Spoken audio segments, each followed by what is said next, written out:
Well,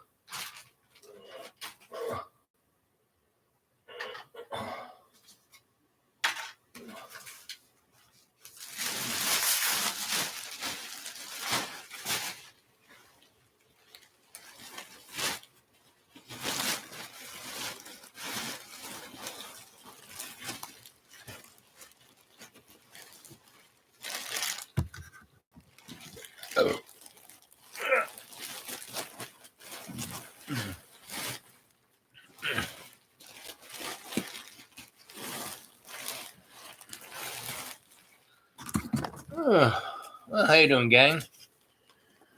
Morning, good evening, good afternoon, wherever you are. Welcome to Dreamy Dreamland.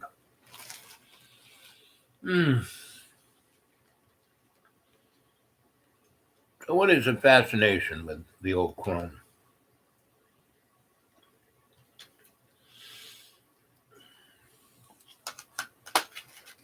I'd like to know. From my point of view, I've been very blessed that virtually everyone that comes into my field is the old crone. We all have an essence of the old crone, right? And that essence is those who in every day and every way do their best, right? Not let it slide, not make excuses, not say, oh, I'm sorry after being such a scumbag. Oh, but I feel so terrible about my life. Well, if you feel terrible about your life, there's no one to blame but you. The amazing thing about the old crone was that she was always in the moment. Meaning, the moment I met her, I mean, there I was in a library in Dublin, Ireland. Now, I could have felt, oh, what am I doing here? I mean, it was an old place, had amazing. I was sent there to go to the Irish State Theater, right?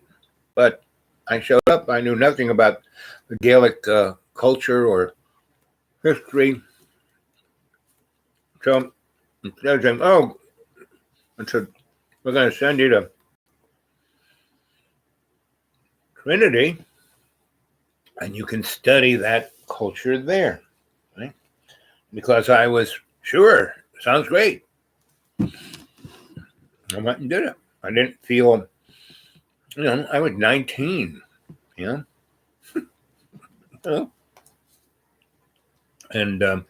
I'd been out of the country before, but this was the first time really I went on my own.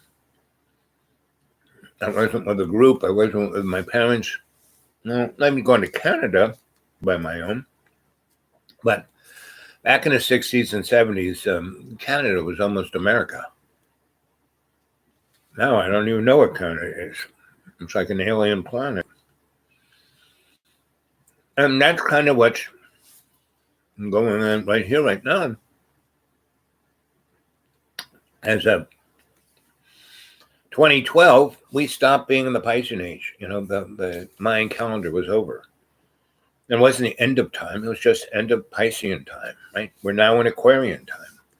Aquarian time is getting what you need through understanding. To all those who are fear-based, lower harmonic, they're just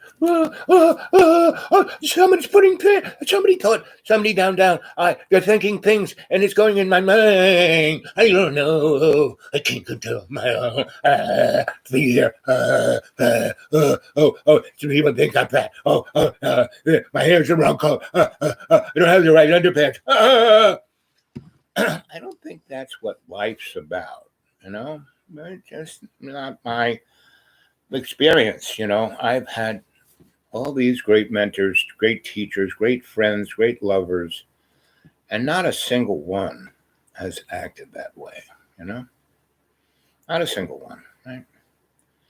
And it's very interesting that people who do are fear-based. Now, between 1988 and 2006, I was the itinerant scholar, right? So I was in lots of different universities. I had exposure to lots of different people, and old, young. Universities are full of young people, and they're full of older people and middle-aged people and lots of different people. And um,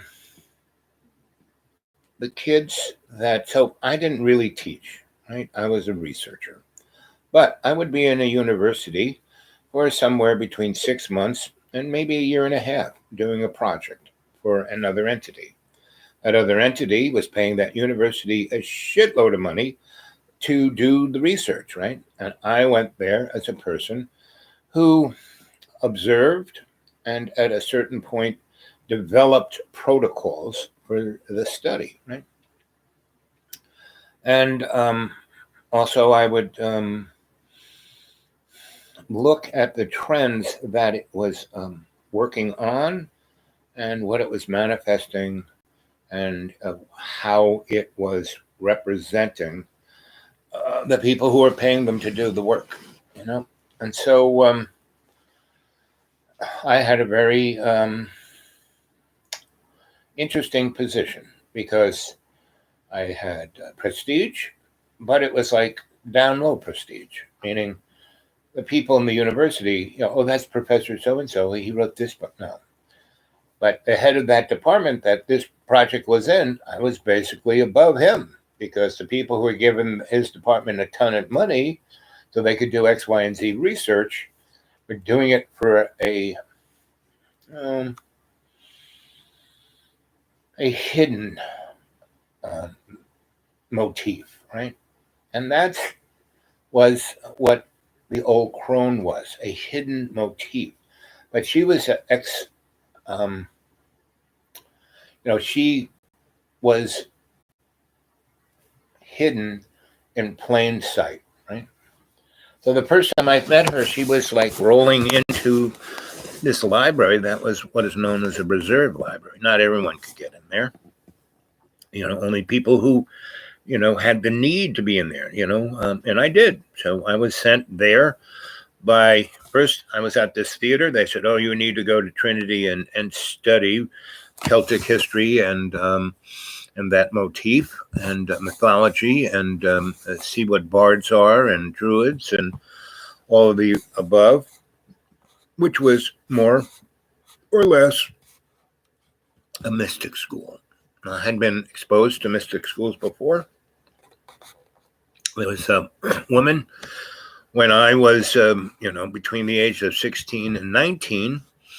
The person I had a relationship with was 88 years old, and she was English, and her father was an astronomer, and she was in India on the Queen's Nickel. Her father was anyway. She was born there, and Halley's Comet was all the vogue, and that's why her parents named her Halley, right?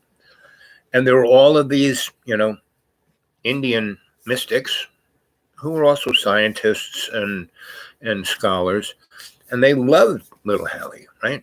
And as she grew and grew and grew, that's who taught her amazing, education, and that was like in the 1890s, early 19, early O's of the 20th century, and then in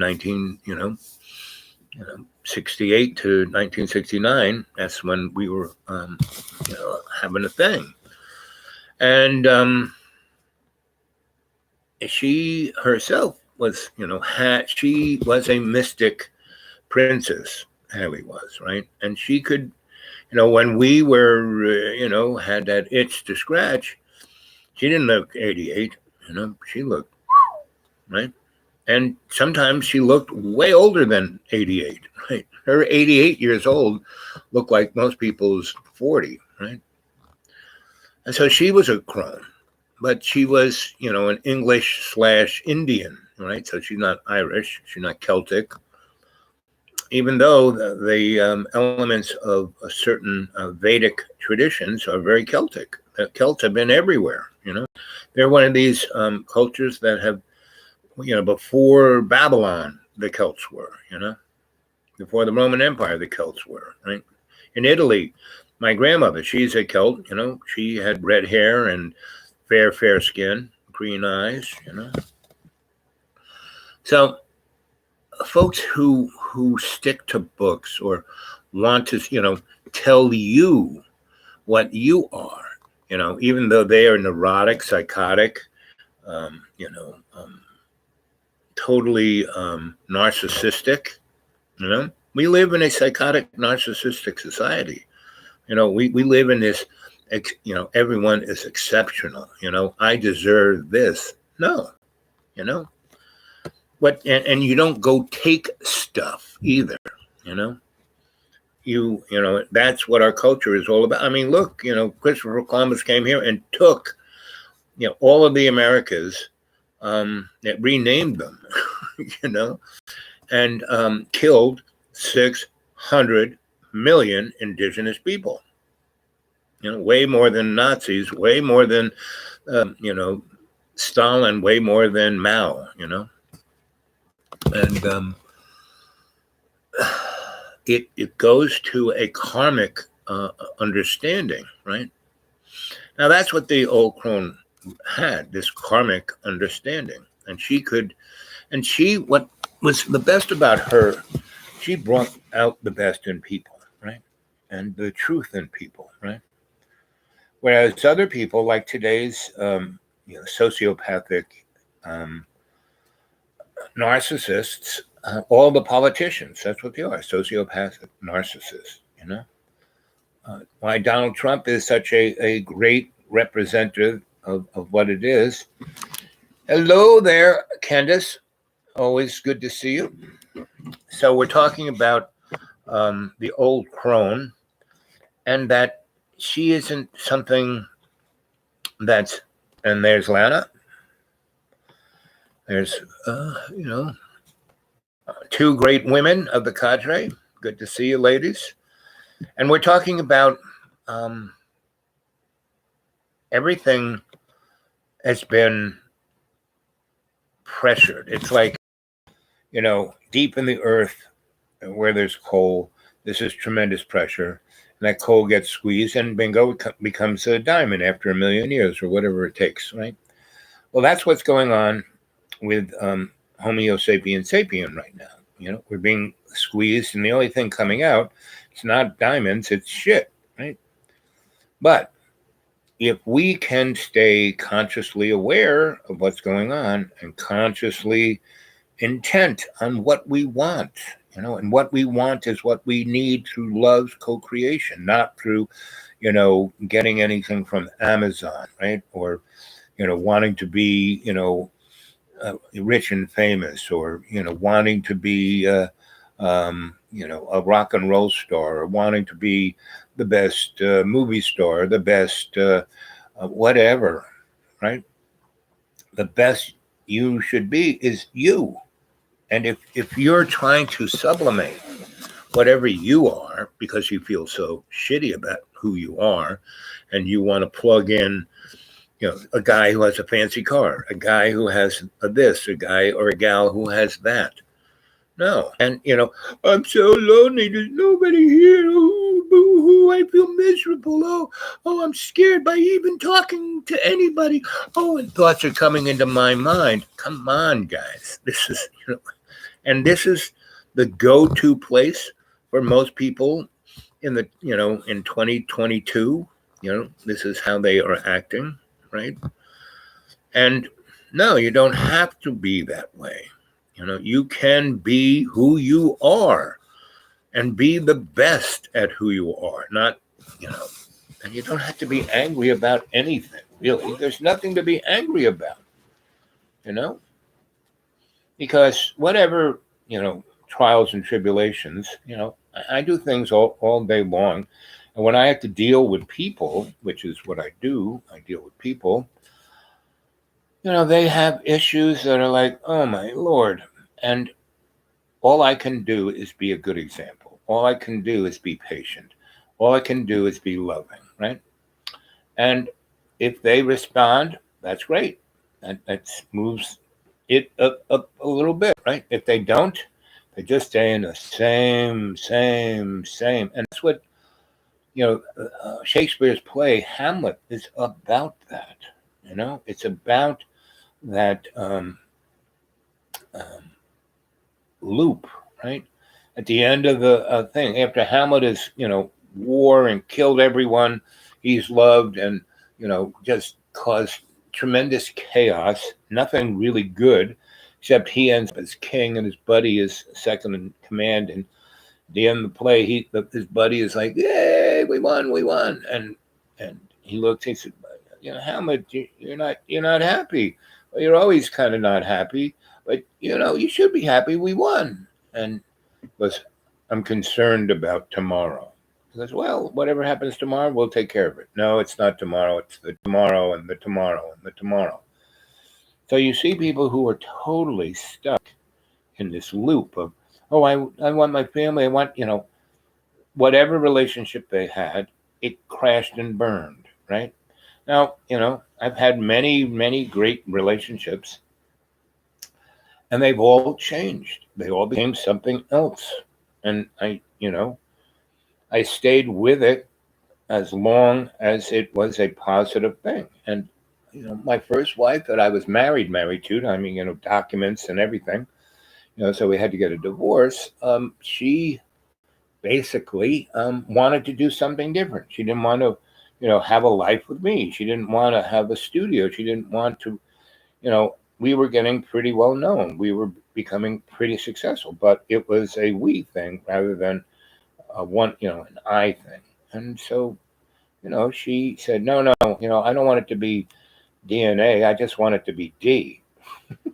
So I said, you sure you want that? And she goes, yes, I do. I said, well, that's fine. We can, So we did, because there was no real contention. That's what she wanted.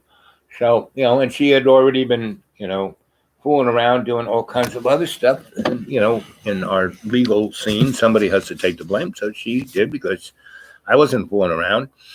Because when I'm in a relationship, I'm a one person guy. If I'm with somebody and a movie star goes that way, I don't look at that. I just look at the one I'm with. Life goes on. We must evolve. Right. Move forward. Baby steps. My first husband dead tragically at a very young age, but I had to let go. Right. Keep moving forward. Yeah. And you don't lose that love for that. My second wife who died, and it's a, total opera what happened. And, our relationship was a mystic relationship, right? It was a spiritual relationship. I mean, powers above us put us together because we both needed, and those powers wanted us to do certain things. So we were kind of doing our own thing. By putting us together, it caused us to have mystic realizations about our karma and what we agreed to do before we were born, right? And I would kind of get a jolt of that every so often, but both of us were like in the flow, so everything's always the dude, and she was a dudette, and the life we had together was great and amazing, but it wasn't what we agreed to do.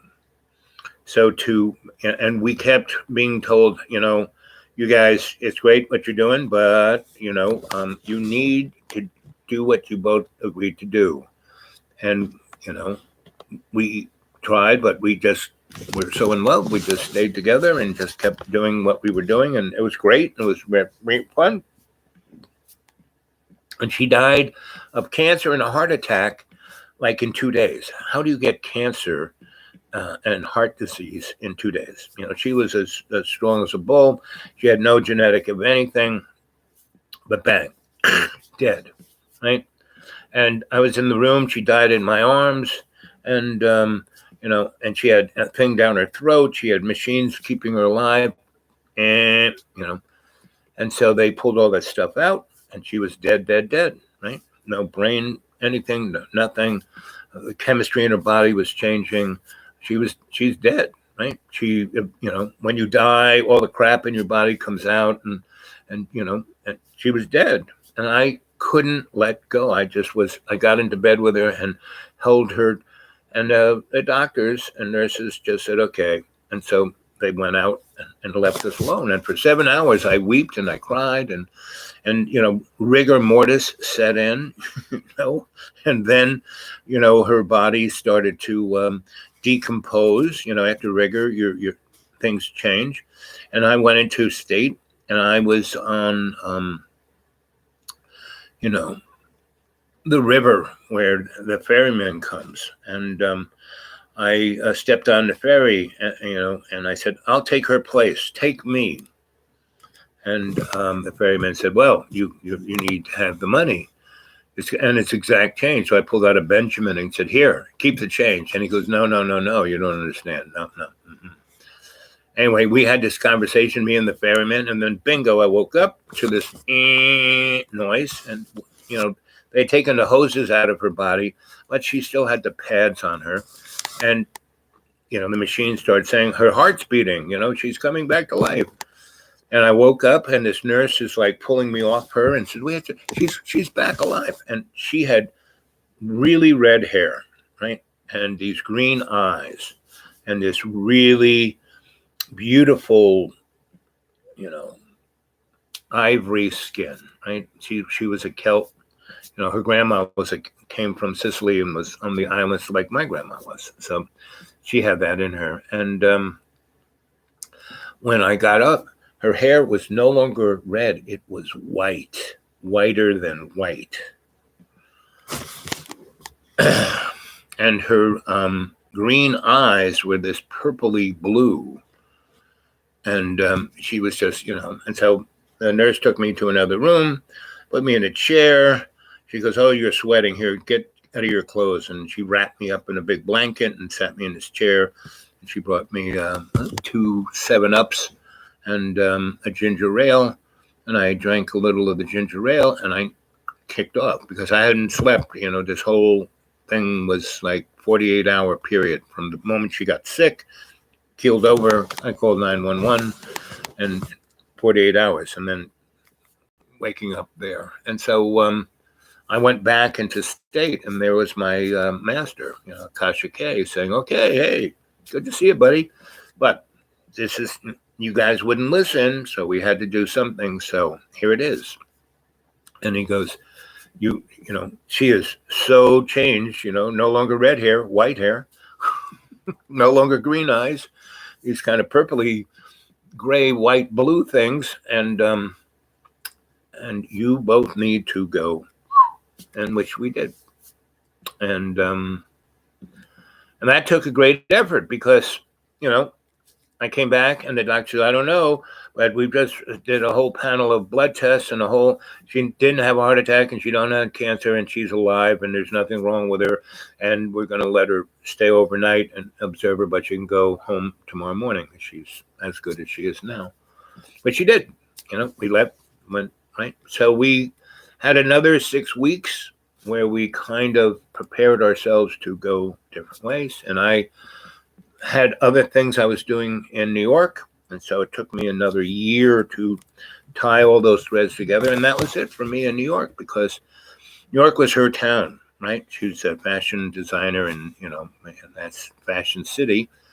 And so I left in 88. I went to Cornell, right? And I was, ejected from New York because I was working for the housing authority and I got shot. My partner called my friend at Cornell that they had met at a party. And so that's how I got to Cornell. And my whole life has been like that. these events, right? Sometimes they're pretty smooth. Sometimes they're, when I got murdered in the first grade by a nun, and, I would have not been the guy I am today if that hadn't happened because, I spent a year, 2 years in a hospital, I broke, crushed esophagus, broken jaw, broken orbit, you know, broken ear, right? Broken head. And they stuck me back together. And I then spent 2 years, Dr. Black took care of that, sticking me back together. I was like the $6 million man. And, I stayed in her hospital for maybe 18 weeks, give or take. And then I recuperated at St. Patrick's with Cardinal Cushing, my godfather, in his apartment, which was like a gigantic. I mean, if you go into St. Patrick's, you really only see about a quarter of what that whole place is, because a good, 40% of it is underground. And it's right across the street from Rockefeller Center, right? So that right there kind of says something. And so we all have an experience, a spiritual, mystic experience. That's what this life is about. But if you let yourself get caught up in the just ridiculous, infantile ego of your narcissism, I mean, it's a no-win scenario. It's a dead end, right? And I kept going from one really great teacher to the next, right? And everything was perfect timing, when I finally got myself to a place that I was a little kid again when I was about 8, right? I was, in this public school that was truly amazing. And I had a group of friends that I had from 3rd grade to 8th grade, 3rd, 4th, 5th, 6th, 7th, 8th, 6 years. And what was amazing about that group was that we were all the other, meaning this new school system was made up of the old school system. And the grammar school had these little red house schools all over this neck of the woods, North Shore School District, little schools, of 20 to 60 kids. And then when we all went to that grammar school, and we all, when I got there to go to the 3rd grade, that was the first year it opened, right? And so, yeah, they had, from kindergarten to 6th grade. And, but I was in 3rd grade, right? And when I went to that dining, to have lunch, nobody let me sit at their thing. But it's okay, there's a table all here by myself. Sat down. This then KP showed up. He showed me his gun, took me home. His mom had guns. The whole family had guns. They were a gun family. Both sides of their families, their great-grandfathers started the NRA after the Civil War and had nothing to do with the Second Amendment. The NRA had everything to do with wars, And one of the problems with the Civil War was the northern people had no idea how to shoot a gun. That's why they almost lost, right? I mean, they had a much bigger industrial thing, but the southern guys, they all hunted. So that's what the NRA was about. They, understood that, after the Civil War, the United States was going to be an imperial power.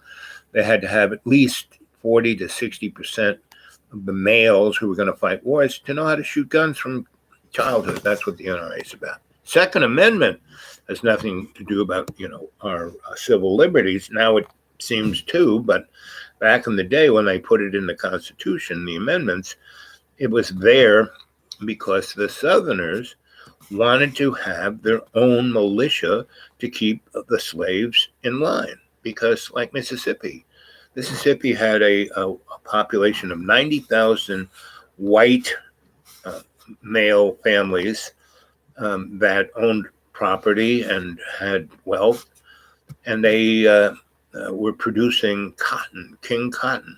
Cotton was running the world. That Mississippi made $6 billion in 1840, right?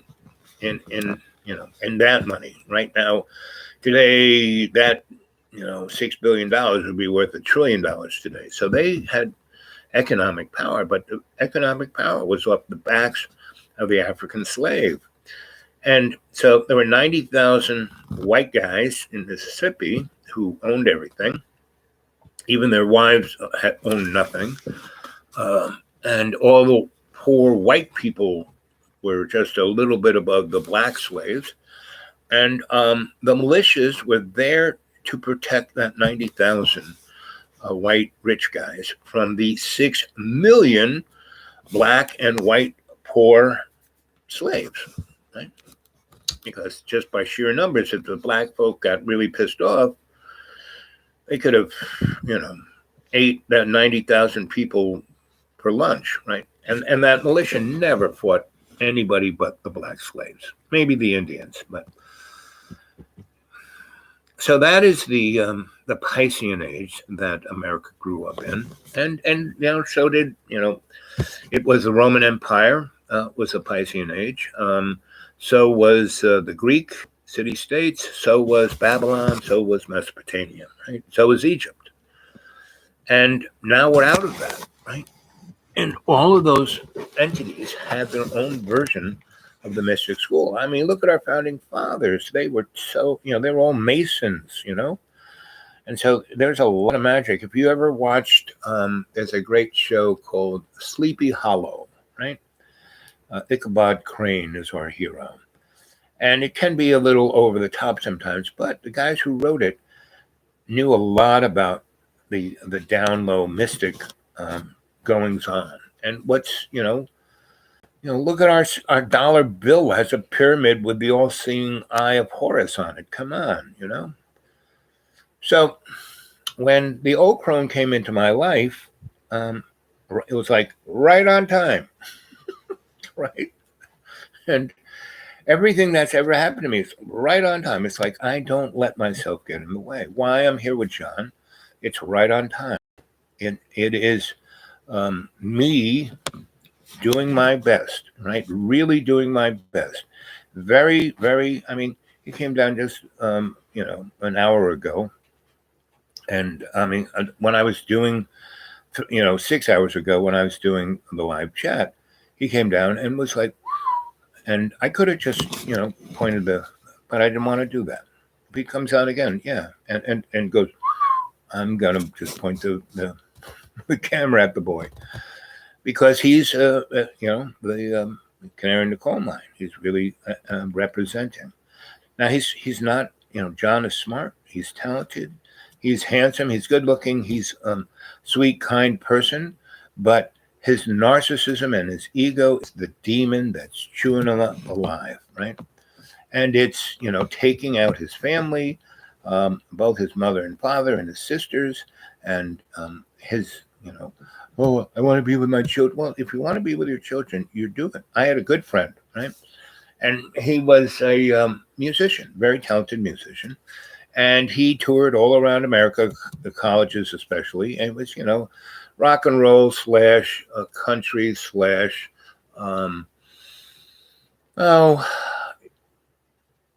whatever you call that music that was grunge music. He was kind of that. But it was his own thing. That's really what he was. Really great musician and really great songwriter. He made a pretty good living writing songs and having other, he was a really good buddy of Nielsen. And Nielsen probably was one of the best songwriters and voices in American music in the latter part of the 20th century, He sang the song, everyone's talking about me, And so that guy, so he gets married. He has his love of his life. He has 3 kids. And she's, French, right? He met her in Canada. He was up there touring. And he really, really, really, and he was a guy who women just loved. Right. And, and one of the reasons why he's a musician is that it gave him an opportunity to have as many women as he could. And he did. And he made them all happy. He was a nice guy. He wasn't a jerk. He was just really sweet and nice. And he just couldn't say no. Right. And so he meets this French girl, and she's from France, just outside of Paris, but she was in French part of Canada working for this company that she worked for that was from France. And anyway, they hooked up and they really loved each other, and she liked traveling with him. She liked the music business. But she was in advertising and other kind of entertainment things, but she easily swung into that and, made his business even better. Right. And so they got married, they had kids, they had a nice house in upstate New York. And I would see them every now and then. And she actually liked me. And um, being the Aquarian I am, I do really well with couples, meaning being that third wheel. It's like entertaining, right? He comes in, he does interesting things, helps them out, does stuff, and then goes away, and it's never a drag. It's always, like, John said, you just came here because you don't want to be cold. And I said, no, if I really didn't want to be cold, I would have just gone to Florida. There's about 20 people in Florida because I've been in Florida for so long. I would love to see me. I could just cruise in and, be there a week or 2 or 5, and that would have been no problem. A number of my friends have gigantic houses. They could have given me a wing and they'd never noticed me, right? So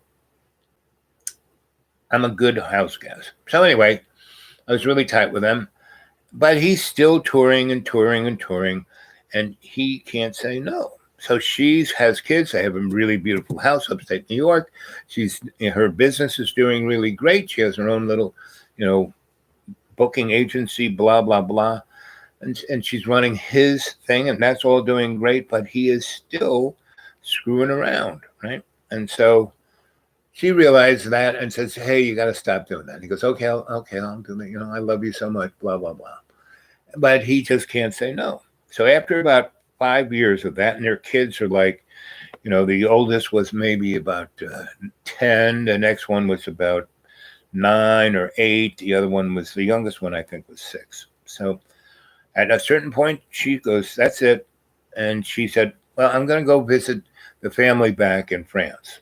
And she does, and she never comes back, right? She takes the kids and goes there. And he's on these tours, and he, but within 6-7 months, right?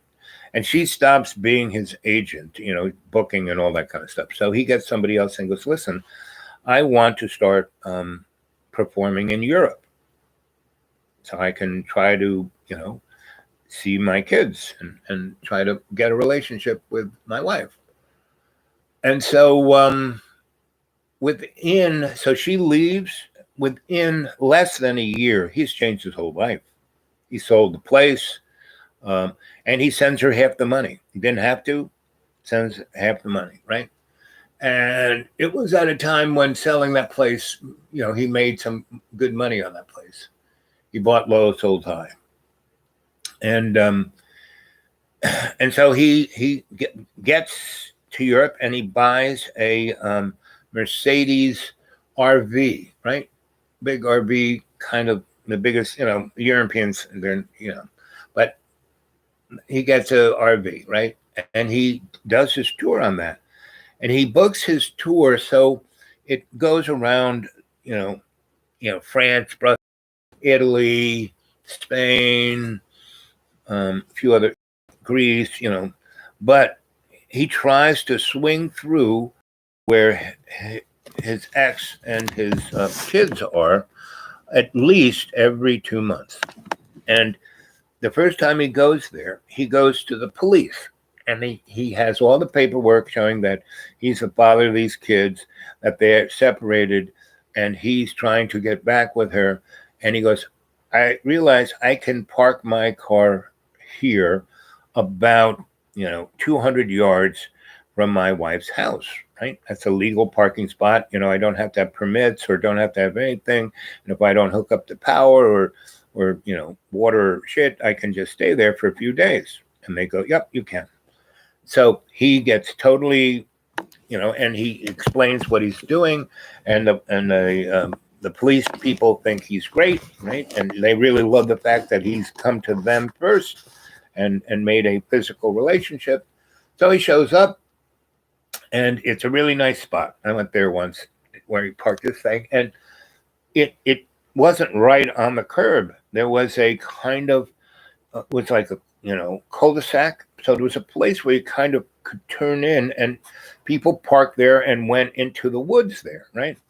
And there was actually a dumpster there where people threw their garbage, and so he pulled it in there, and he pulled down his little awning, put his outdoor carpet, and put down furniture, and it was like a beautiful little a place to hang out. Trees over it, and there's a stream over there.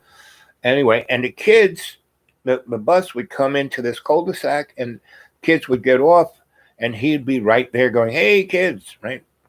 And so the first day he does that, he pulls in there. He does that. The kids, he doesn't really call or tell them, but the kids' bus comes, and he's sitting there with his guitar and seats and little pastries and drinks, and the kids, not alcohol, but tea or whatever they like to drink, and they see, "Oh, daddy, daddy," and they get all and so he's there. They're there for about an hour, and so the mother goes where the kids, and she walks out, and she walks up to where the bus drops the kids off, and there's the ex with his RV and his campsite, and the kids are there. "Look, mommy, daddy's back." And she gets very upset, and, "Kids, come with me," and so they go in the house, and she calls the cops, and the cops go, "Sorry, lady, he did it totally legal. He's totally safe. He can, as long as he doesn't come on your property or knock on the front door, he can stay right. We've checked. It's all up to snuff. There's not much you can do. Sorry." And so, she accepts that. And so the kids go, "But daddy's here, so we just want to spend time with him." So she does.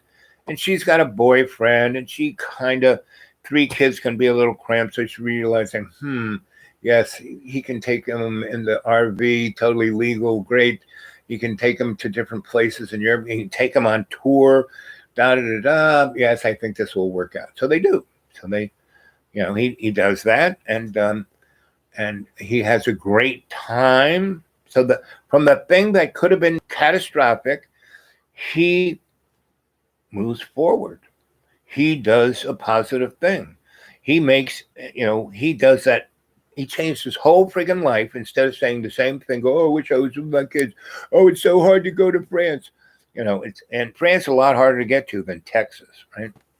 And so he does that. He changed his whole life. He now has a new career, new people listening to his music, and it actually makes him bigger than he was just doing the same thing in the colleges and this in America, right? So he does that. He does it for another 2 years, and he and his wife, they don't quite get back together, but they realized how much they loved each other.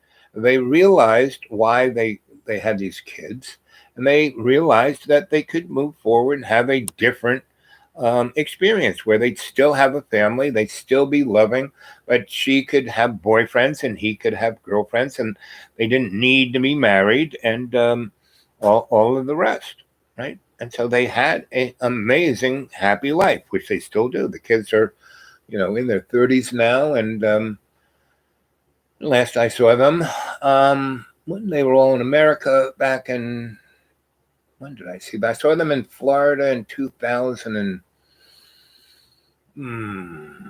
maybe 5 or 6, right? I had my house in Stewart, so I guess it was 2009. So anyway, that's how life goes. And if you just stick yourself in this morass of a loop, a Mobius loop, it's really, really hard on you, and all you have to do is put love in your heart. And that was the thing about the crone, is that she was in essence love.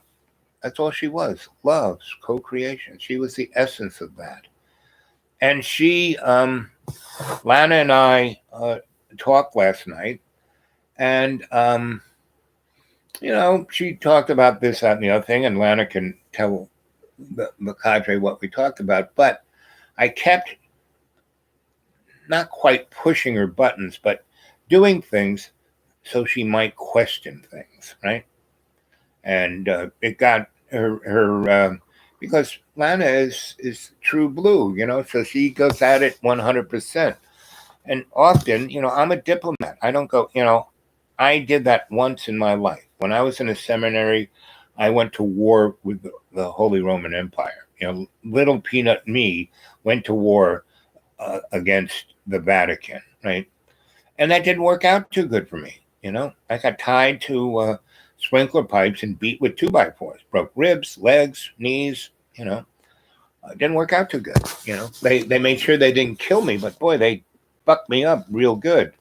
So I learned this lesson that you can't go head on at things. You can go around them, go underneath them, go above them. You can navigate, and that's what you're supposed to do. With conscious intent, you can navigate through anything. And with conscious awareness of your 20 and 360, where you are at that moment and what's going on around you, right? So I'm very aware of everything all the time. Yes, I am a moron 20% of the time, so I can be a little forgetful, but, I've already planned out a lot of things. So no matter how things fuck up, I'm semi-prepared, right? And it can be annoying, in the last few weeks, I've had to deal with not just John, but a ton of other people who I help, start organizations. And I, did the strategy and did the writing of grants and did a lot of things. And I went away for 3 years, right? To see, again, I didn't want to be an enabler. And so these organizations, basically every single one of them has not moved an iota. And they're just doing the same stuff that we did before when we started out. And they're just doing it so they can keep getting the grant, so they get their paycheck. But they're not doing anything. They're not helping anyone. They're not facilitating anything as the mission statement says it's supposed to be. And they wanted me to come back and revivify things. And basically, I got here 2 weeks before Thanksgiving, and Johnson, I think, I didn't come see John at all, period, zip, zero, even though I was kind of in the neighborhood, until the day after New Year's. Because I had already seen all of the other folks, right? And seen all my doctors and seen everything, tying all these threads together. And so now I don't have to come back to Roanoke, I did it, done it, and now I can come back and visit people. I can do that, right? There are a couple friends here that I would definitely come back to hang and have a good time, because I have a good time with them. They're moving forward. They're doing things in their life. They're changing. They're exciting. Everything I do with them motivates them to be their best. No matter how I try with a lot of others, they don't do it. They're stuck, And John's not the only guy who's stuck, It is a presence of our present time, because we are going, the Piscean age is dead, right? Even the inertia of the Piscean age is like a ghost, right? All the crap we're seeing is just, useless revivifications of history, undigested, repeats sour, right? So that's where we're experiencing, with Jojo, the used car salesman, Larry, the Russian, tool, Carrot Head, 1 and 2, the English Carrot Head and the American Carrot Head. These are all representations of a echo of the Piscean age, right? Now, you guys there in the cadre, you represent the Aquarian age. You are ringing like a bell. You are, not trying, but being the best you can be, and you are all, baby step by baby step, moving forward. Some of you, I don't know, but no, you are. I wouldn't be doing this, right? And so the old crone wouldn't have come into that library dressed in garbage bags, pulling a trolley full of crap, heading straight to me like a guided missile. Um, she came there because she was made aware of my presence, and then she sent Archie, who was a professor at Trinity, and he was the most out. He was a Gaelic scholar. He was, but his whole thing was looking at the Druid and the Bard as the soothsayer of the mystic realms of the past that are the present, that are the future. He was all into the Alpha and the Omega, everything at being once. That was his thing, and he was looking for all of the pyramids all over the world. He was mapping all of the ley lines. He was involved during World War II. He was involved with doing remote viewing, right?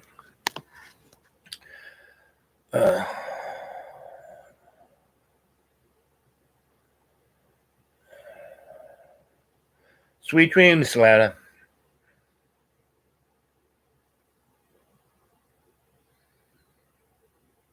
Synchronicities, yep. Hey there, fish. So synchronicity is the understanding of the vibrations of our higher self. That's what synchronicity is, right? And so everything, I meet the old crone, and the synchronicity is she's dressed as a homeless person. There weren't that many homeless people in Ireland. I mean, everybody kind of was. I mean, everyone, if you were a tinker, and those guys, or especially the Roma, they're the original anarchists, right?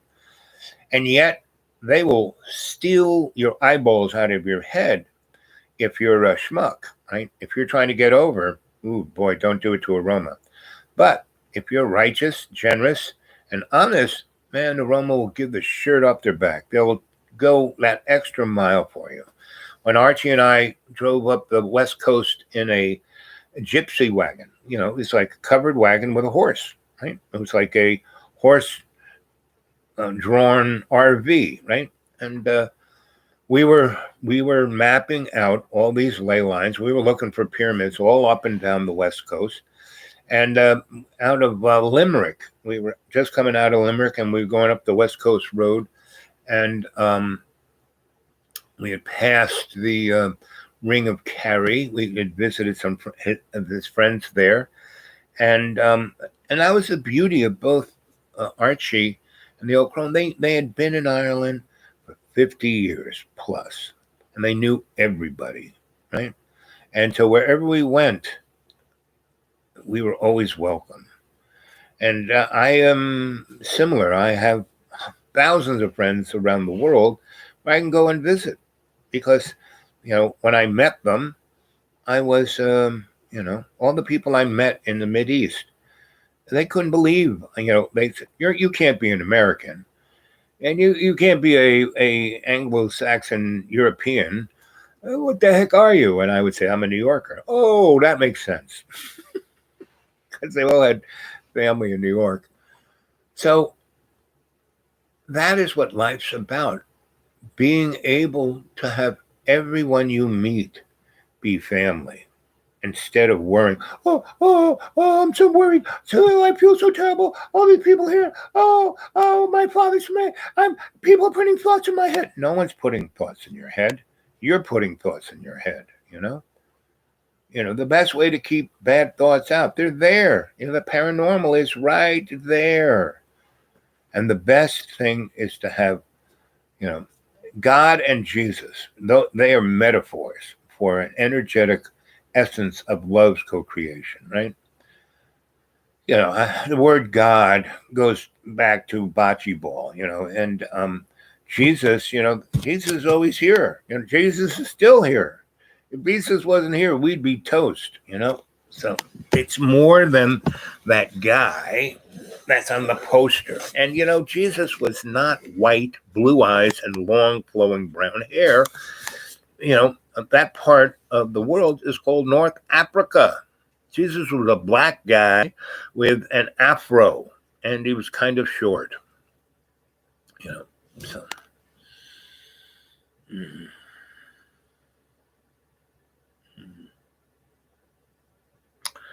So, the best thing about the old crone was being with her. Just being, we were just being, for the 3 months or plus that I was with her. Majority of it, I got, she picked me up at the gates of Trinity, and she's, when I saw her, she was dressed as a homeless lady in garbage bags. Next time I see her, she is wearing a kind of red flight suit, right? She looked like the Red Baron, and she was driving a 12-cylinder Jaguar. This sucker. And, and I had a little bag with me, and, I was waiting right there. Vroom, she stops. I look at her, and she get in. And we get in, and we shoot out of Dublin, and we go down, not through the M12 or whatever it was. We go through back roads. We go, instead of going on O'Connell Street or the other way, forget what that other way from O'Connell Street was called, but we went down the old street where all the breweries were and the distilleries were, and we shot by them, and it looked like we were going to go right in the water, and we took this little road, and it went out of Dublin, just right, and we kind of went to Limerick, right, and through the most back, no, and we were just flying, right, and then we hit the coast road, and we took another left, and we went first and visited these old ladies in Limerick, and then we took a left and shot straight up the west side, and she was doing a zillion miles an hour, and the hair, she had this red hair just flying back there. She had this, like I said, she looked like the Red Baron. She red flight suit that had a hoodie thing that covered her, right? She had goggles. Right? We stopped old ladies, and they fed us, soda bread, all these jams, clotted cream, amazing coffee, really kick-ass coffee, and these other little tasty unsundries. And we had a nice sandwich, cabbage and corned beef sandwich, very yummy. And again, a mustardy sauce that wasn't just mustard, it was a mustardy, it was amazing sauce. I can still taste it in my mouth. And that's what life's about. I mean, that is 1969, that's like 80, 90, 2000, 2020. So it's like almost 30 years ago, and I can still taste that corned beef sandwich in my mouth. Right? That's what life's about. Not going, oh, I'm so scared. I mean, what's there scared about? I've died 7 times. So what's going to happen? You're going to die. That's not a bad thing.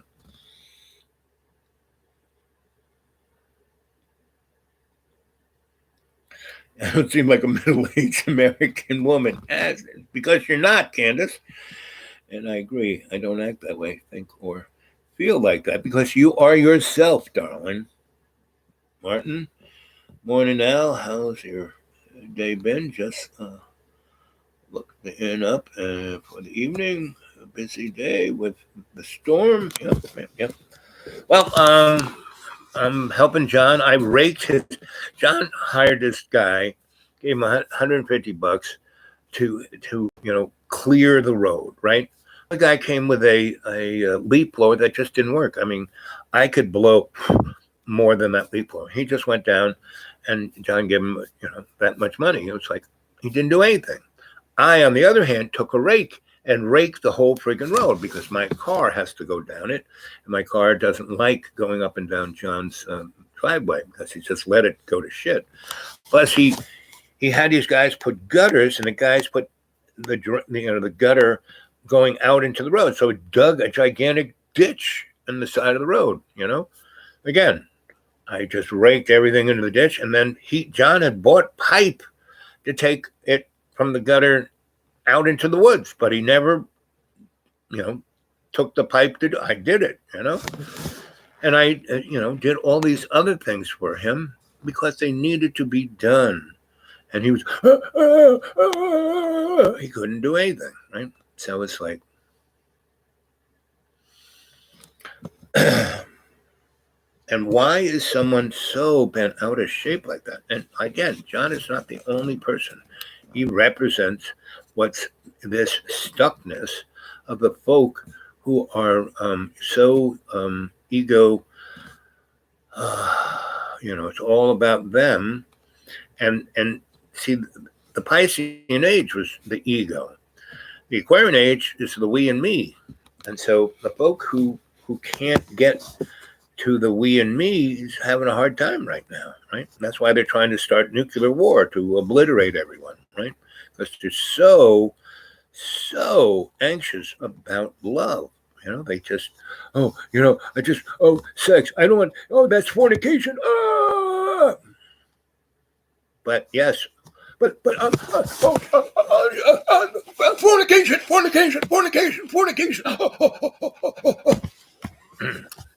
Sorry, there's something wrong with that equation.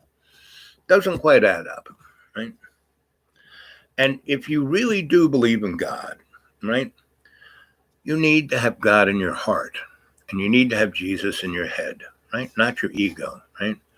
Not narcissism. I'm the best. I'm the why didn't I'm the best. I should be rich and famous. I'm the best. No, maybe you're not. Maybe that's okay. I know I'm not the best. I'm not, the rock star, or never wanted to be. I've been around them. I have a lot of friends who are rock stars, but they like me because I'm me, not wanting to be them, right? They like me because I don't do the drugs they have, and I am always, even when the chauffeur gets drunk and stoned, sober and can drive the limousine, So, and that's the fun part of being yourself. You fit in because you're yourself, not because you have to be somebody else. I recognize a type of spiritual handicap.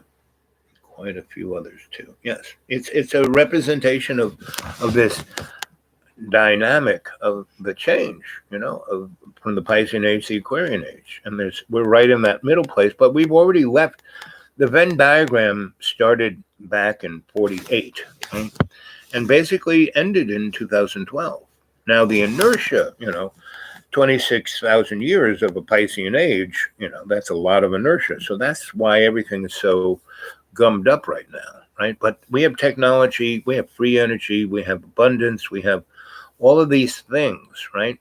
And what's interesting is, people, AI is going to take over. Oh my God. Well, AI is not going to do anything. And,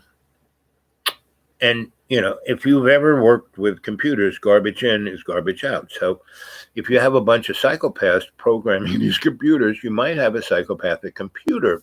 But that was the interesting motif of 2001, good old, the guy who wrote that book, who did the movie with Stan Kubrick, what's his name?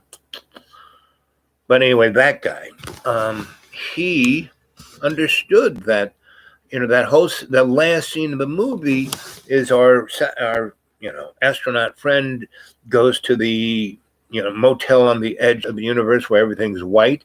And, first it's like on acid, and then the motel, the Louis the 14th motel where everything's white.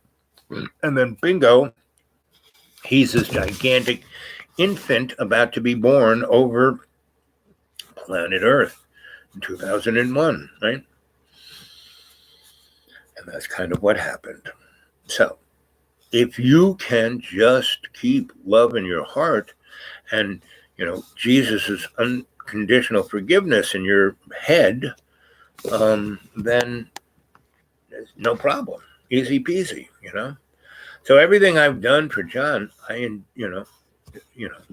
going down that muddy, steep driveway where I could have twisted my leg off and died. I could have gone, oh, more. No, I took, I did 5 feet of it, and then I went and had a cup of tea. I did another 5 feet of it, and then I did something else on the A-frame, right? Then I did another 5 feet of it and started cooking dinner.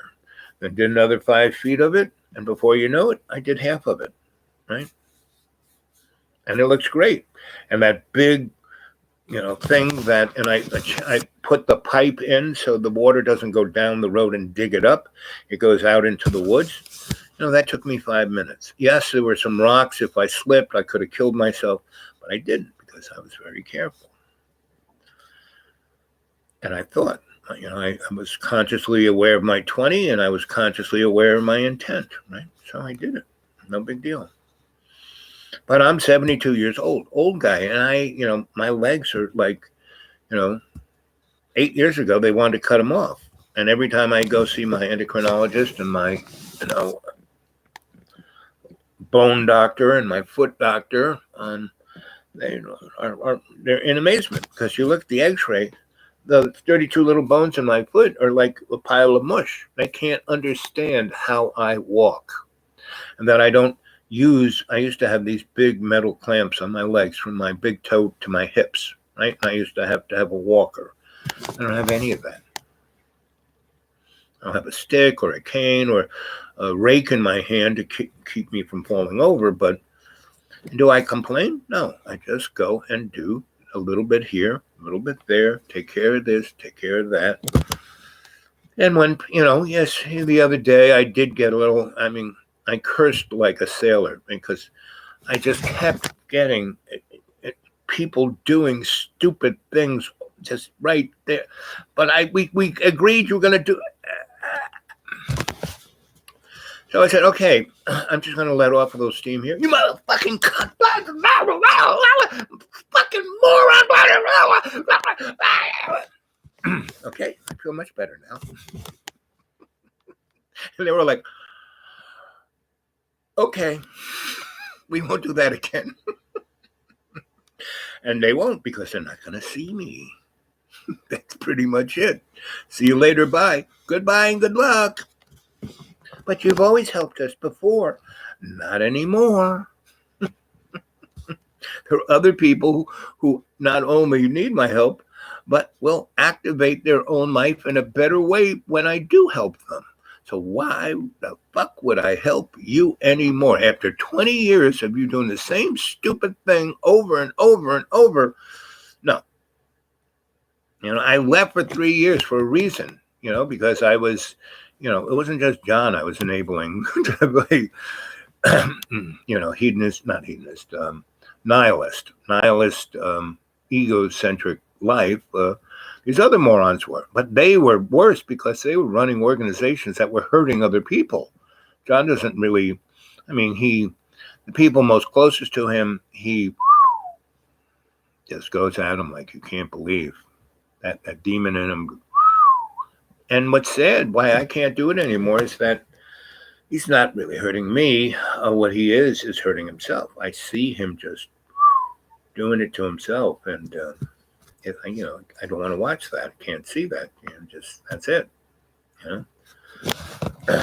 I have spent a good, and again, my 3 rules. Doctor, do no harm. Do not get involved unless you have a workable exit strategy and you're going into get the innocence out of harm's way. And the third is do not get involved unless you can learn something positive that you can make things better by learning that. So I've done all of that with John. And at this point, it's been, and it's not been anything, it's not like, oh, you came here because you were cold in the woods. No, I spent the last 3 years in the woods and it wasn't bad. It was okay.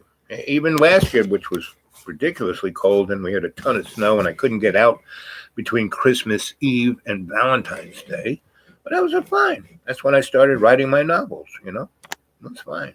It's not a big deal. And whenever anything happens like that, I could be, oh, I'm stuck, I'm so alone, I'm so upset, I'm so blah, blah, blah, blah, blah. No, the lynx, the cats kind of came and visited, and I let them all hang out in There's a kind of storage bin I have.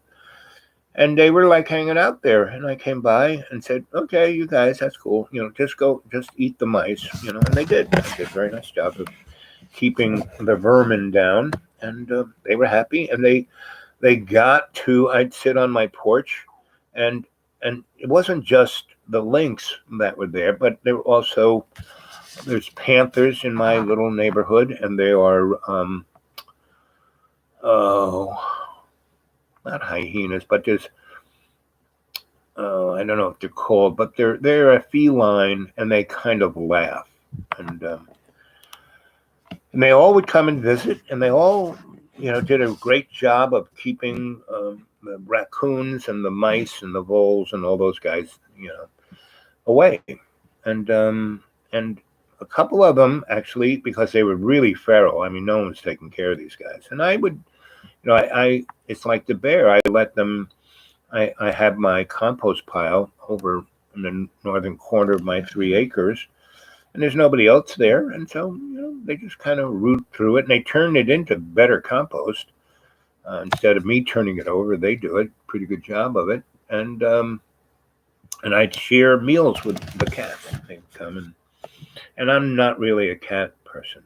And the dogs, there's one old dog who comes, and he's a bulldog, Rottweiler, and something else that's pretty big.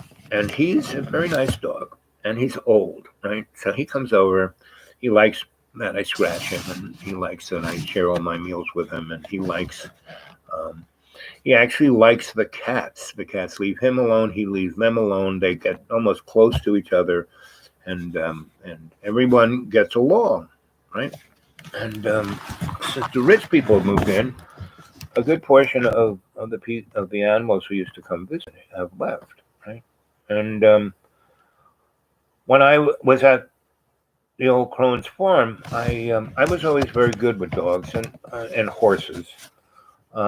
And her horse really liked the fact that I knew horses, and he was an old guy. I mean, he wasn't really ridden. He was, part of the family.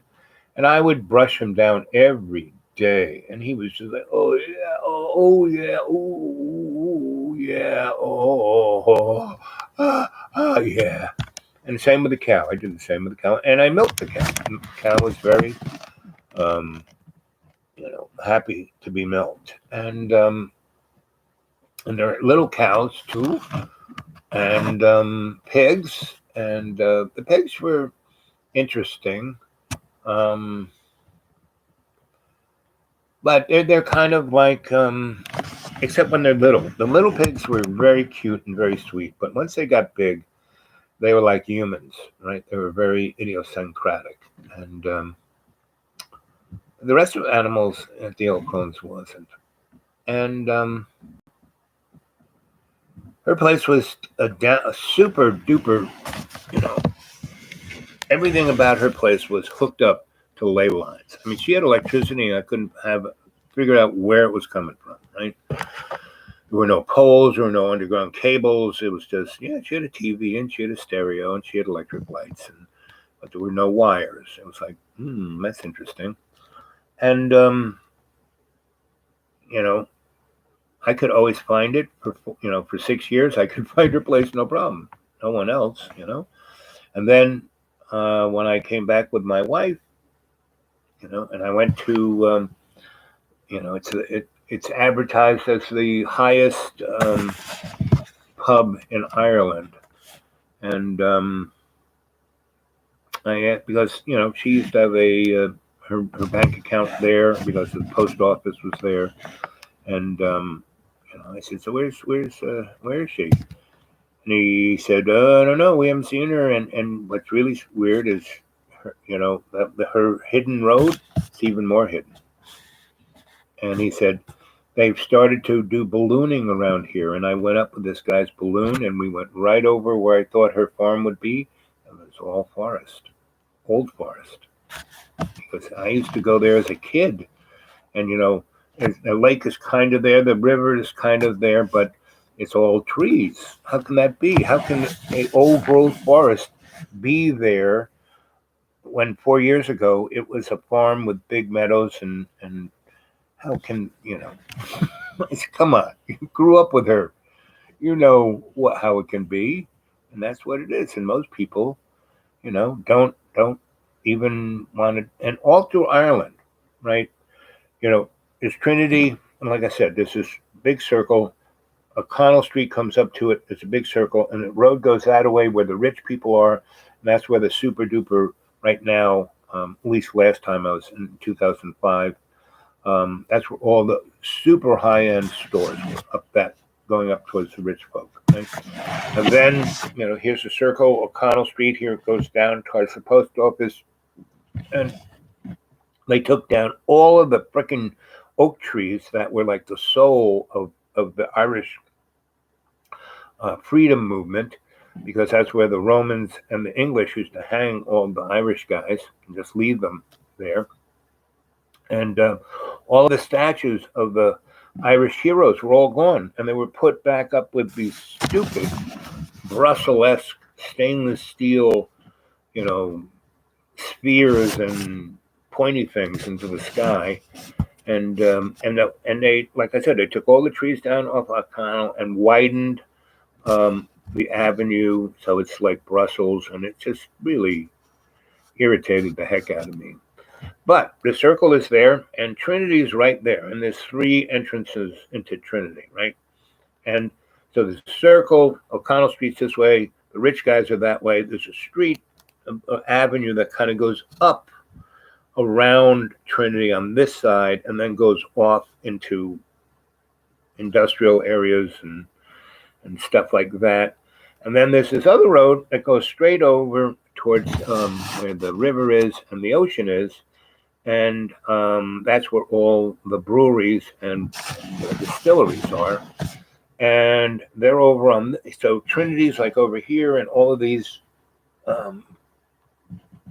breweries and distilleries are here.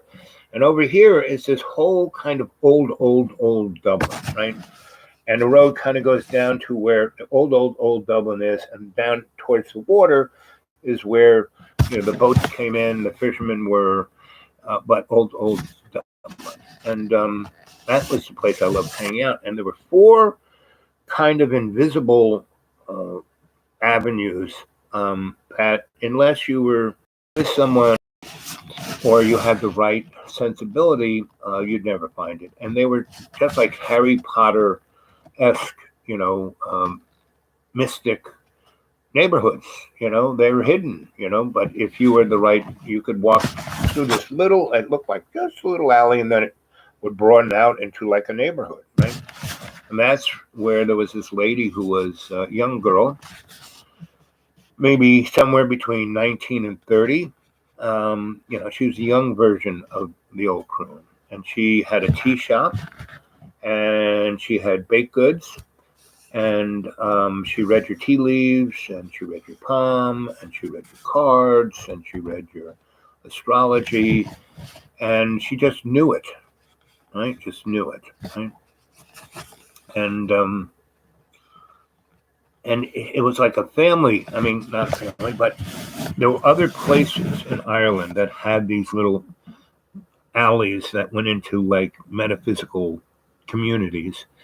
And there was always a tea house, and that type of young crone was there, right? Not the same one, but you could almost swear it was, but not really, and because I was there long enough to hit each one of these places once especially when Archie and I took the gypsy wagon up the West Coast. And he knew where all these places were. He knew all these people. We went and visited. And he knew the Roma. And the first night that we were out from visiting people, and we were like on the road, and we were, had our little phlebotomy, the little telescope that you do surveying with and figuring out where this place is and that place is to, like, that's it. The first night, and the horse would clip-clop along. We didn't have to, the horse would just, it knew the way. And so that first night that we camped out, that wasn't at somebody's house, we were out there, and we clip clopped into this area, and the Roma were there before us, right? And but there was a big enough, the horse clip clopped right to where it was, stopped. We unleashed the horse, tied it up to a bush where there's water and stuff for it to chew on, and we built a fire, and we put our chairs out and put our little table up, and we started making dinner. And the Roma folk were, just over there, and I waved to them and said, "Hey, come on over."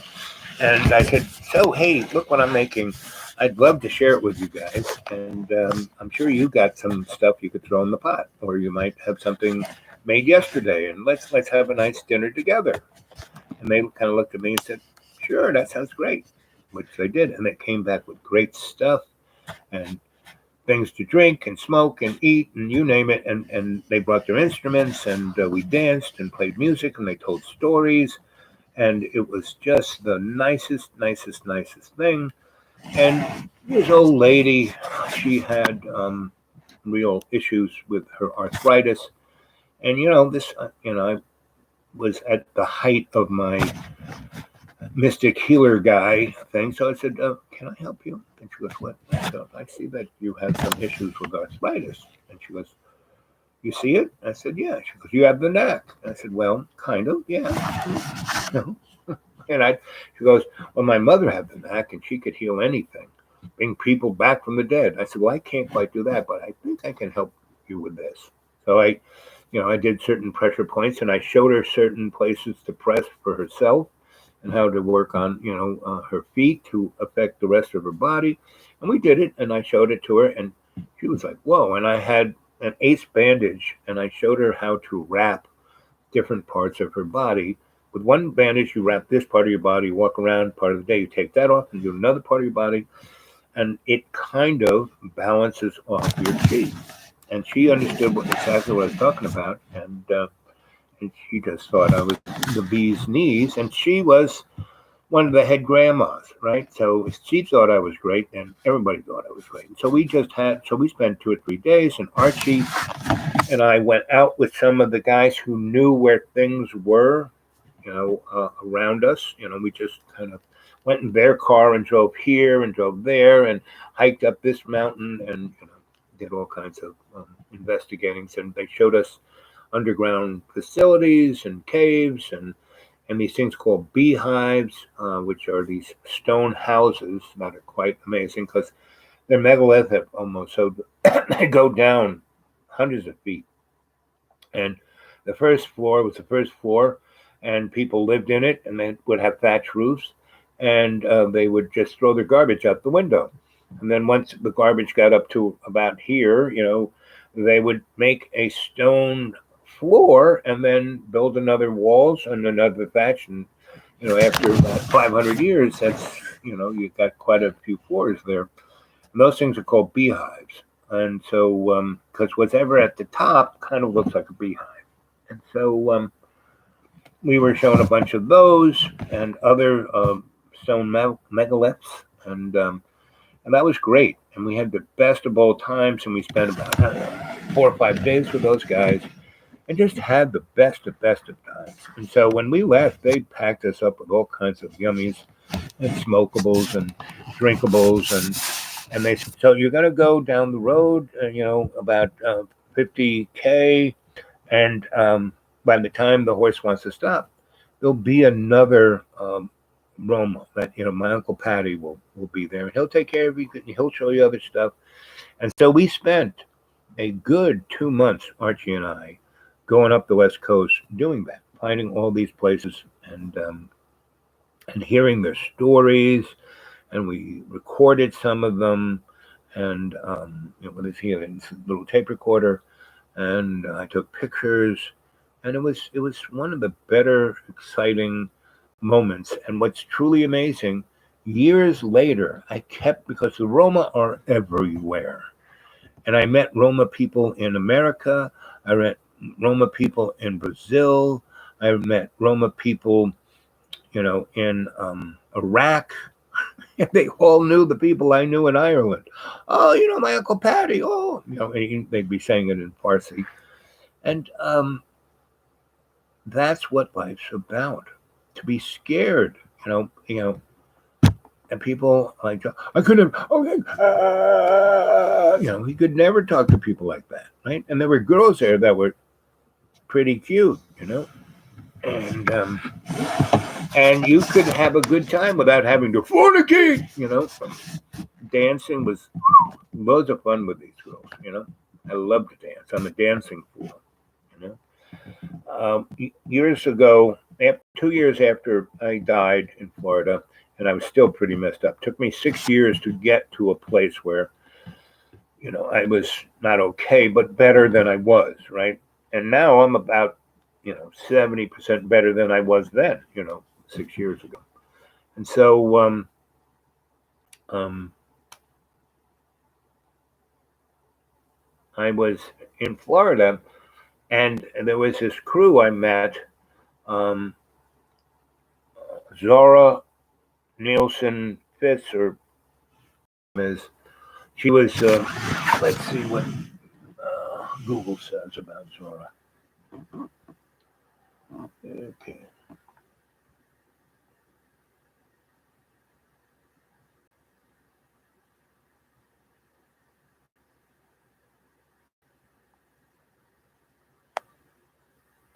Black female artist Zora Austin Fitz.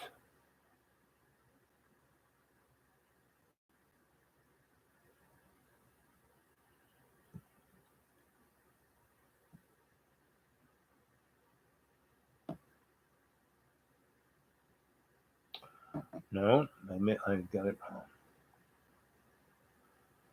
Black artist of the. Artists frequently mentioned on the web include Lizzo, Bessie Smith, Aretha Franklin, and others.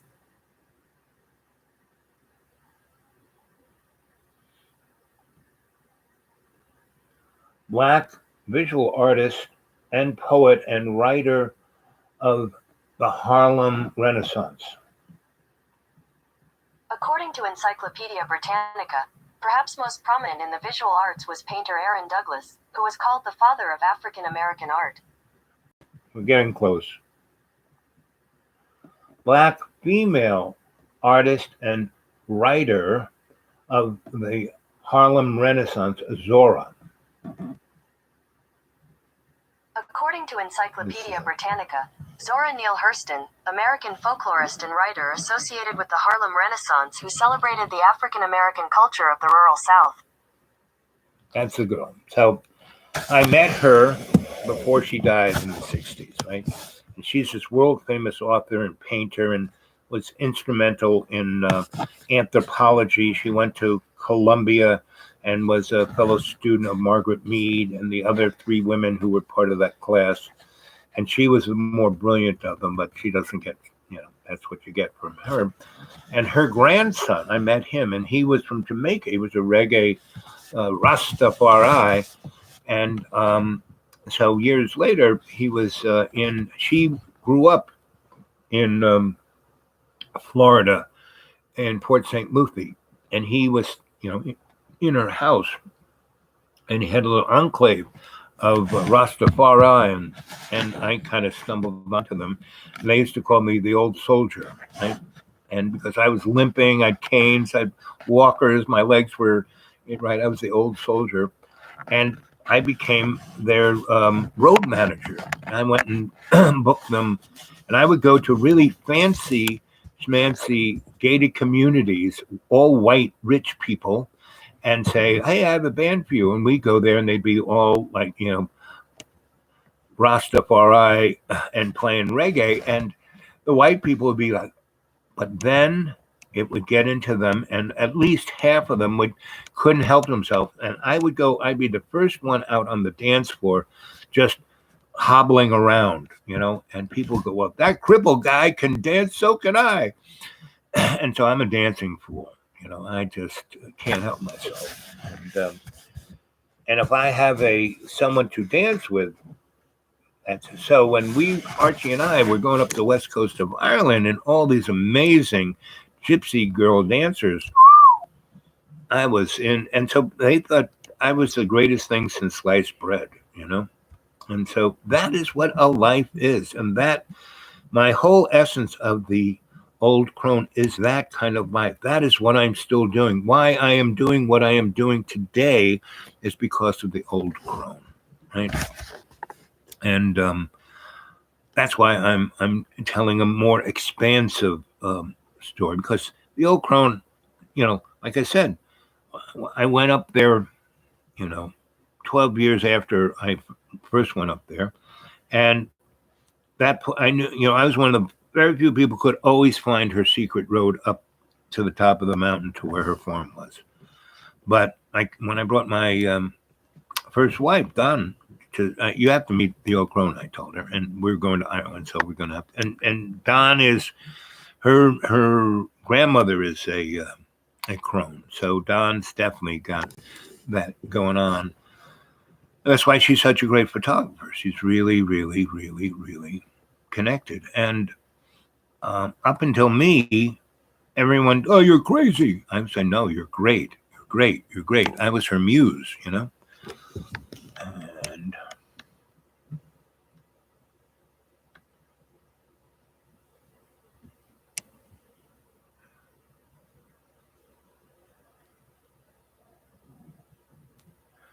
yeah, Candace, isn't that, he says the same. The only, no, I've had like 20 other great relationships since my second wife died, and she would, she always told me to, go have girlfriends and go have, go be yourself, because I see her all the time. So, all I do is I go into state and there she is. She's waiting for me by the side of the River Jordan, and she's got white long hair, like to the ground, beautiful white hair.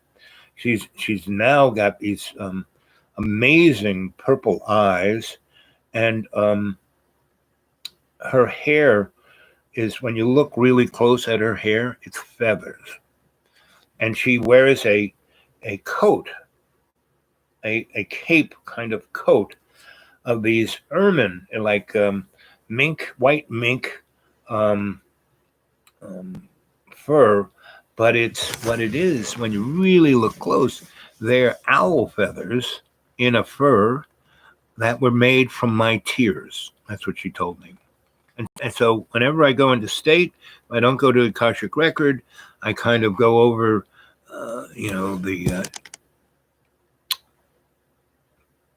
the bridge of the id between my subconscious and my superconscious mind. And I step into my superconscious mind, my sanctuary of my own choosing, and I walk over to, the Great Lake, the big lake there, and that's the Jordan, right? That's where you go over to the other side. And every time I go over there she is waiting for me. And once you practice going into state, you don't have to go through the whole process. You can go wherever you want to go, right? And that's why I keep saying, guys, practice meditation, go into state, And so we've been talking now for an hour and 33 minutes. So good morning, good evening, good afternoon. Welcome aboard to Dreamy Dreamland. Your Sensei Bob. Here I am, and telling you stories. And don't believe a word I say, right? And thanks everyone who's been sending things to my PayPal. Hey, it's my birthday. It's still February. You can still send me money. You can send me money anytime. My birthday is 364 days of the year.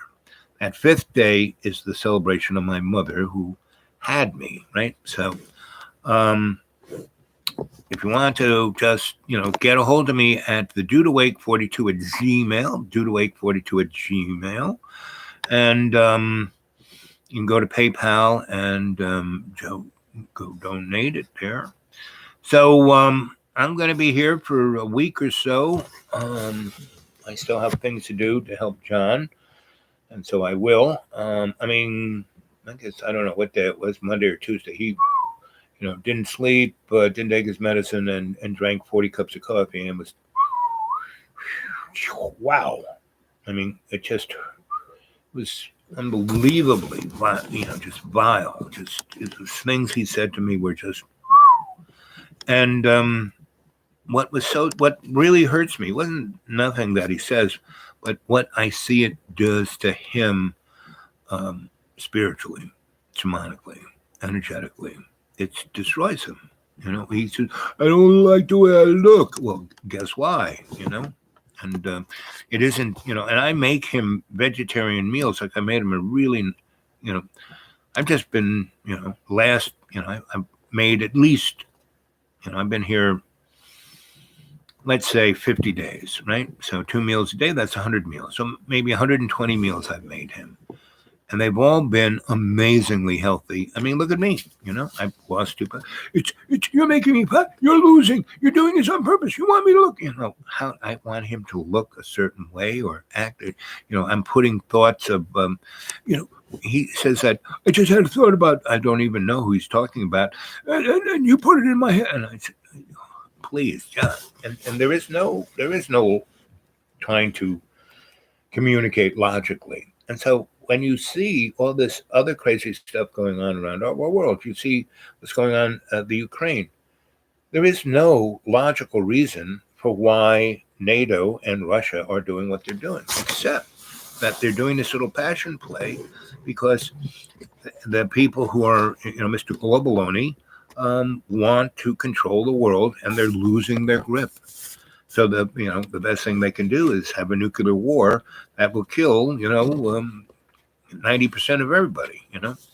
But they've been trying to do that for the last 100 years, and it hasn't quite worked out. So yes, often it causes great trauma and terror and terribleness for a lot of people, but it doesn't wipe the human race out yet. So that's because Jesus, again, Jesus loves co-creation, is God in our heart, and Jesus is the unconditional forgiving of love's co-creation. So as long as we have those two things in our heart and in our mind, then we won't have the bad thoughts. I don't have any bad thoughts. I'm not thinking that people are, teleporting ugly things to me. No, not really. Sorry. That isn't what's my expectation of life, So I've lived 72 years and I've had an amazing life. Even though, if I were to curtail all of the sorrows and misfortunes and things that my life has experienced, dying 7 times, being murdered 3 times, but each of those things have always been a blessing because it enabled me to learn certain things, to, doctor do no harm, and to have, a positive exit strategy for the innocents. So that's what life's about, and to have fun, and, the intimacy of 2 people is not fornication. Fornication is, what the word fuck means? It's fornication under church and king, right? And so they don't say love under church and king. Fornication is the coitus, the sexual act of control of one over another. That's fornication. When 2 people come together and are intimate, that's not fornication. That's love, right? That's God's unconditional love, right?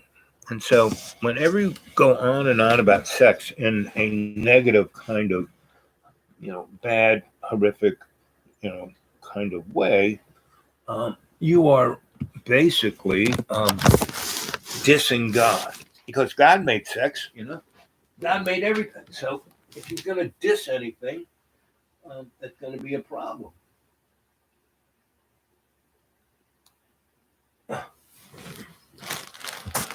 Let's see what you guys are saying here. What a beautiful picture of that. Nice. Yep. Yep.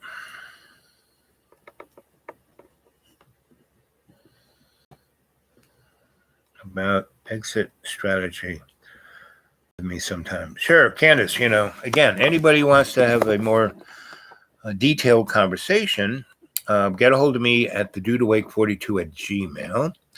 And Lana got me on Vibe, and I talked to others on WhatsApp. And, to worry about, they're listening. Of course they're listening. If you have an electronic device, they're freaking listening, Back in, when was it? 57? Oh, the guy who wrote 2001: A Space Odyssey, the novel, and what's his name? And he worked with Stanley Kubrick on the movie. I was one of my good friends, Harvey Kleiman. His father was a rocket scientist. He worked for Raytheon, and he helped build, the first artificial intelligence. That was the UNIVAC, right? Gigantic computer the size of a building. And they had Sperry Rand and Grumman Aerospace had a nonprofit thing called the Young Scientists. And they got kids and they brought them into their factories and showed them all kinds of wild, crazy technology. And then, over in this warehouse where they had all the spare parts that were junk, they let us fool around with shit, right? Power supplies, all kinds of crazy stuff. And they had this old guy who had tons of frigging Scientific Americas. And Scientific America had this thing called The Young Scientists, like an article that everything was there. That had an experiment, but a really interesting, like making a bubble chamber or your own little particle accelerator, right? So we did shit like that, right? And we were all, between 9 and 12, right? And there were girls there too. The 4 girls of our crew, everyone in our crew was a young scientist, right? And we had the best fun times. And they brought us to, watch, I remember when they were playing around with, what do you call those things? A rail gun, where they were, developing, not gravomagnetic propulsion, but almost, meaning a rail gun is a bunch of these magnets lined up and they shoot current through it at the speed of, speed of light. And there's a metal bar that is pushed by that. So by the time that metal bar goes off the rail in a direction, it's moving about 18,000 miles an hour. And so it doesn't even have to have an explosive on it, right? And it moves so fast that you could use it to shoot down an airplane or a missile because it moved so fast. If you, had the big UNIVAC, that's why they built this, to figure out that missile, because see, a ballistic missile, once it's launched, it goes on a trajectory that at this point of time. If when it gets, the rocket is blasting off and at what speed it increases and gets to its terminal velocity, you can tell where that thing is going to be along its path at a certain point. So if you have this little thing that, shoots out off the rail at 18,000 miles an hour, it can go from, that end of the rail to hitting that ballistic missile in about 5 seconds. So you can pretty much hit it. And that's what they were doing in 1957, that technology. So we were around that and fooling around with it and doing all kinds of crazy shit with it, with this old guy. And I wish I could remember the name of the guy who wrote that book. Love is Eternal. It sure is. CODIS, yeah.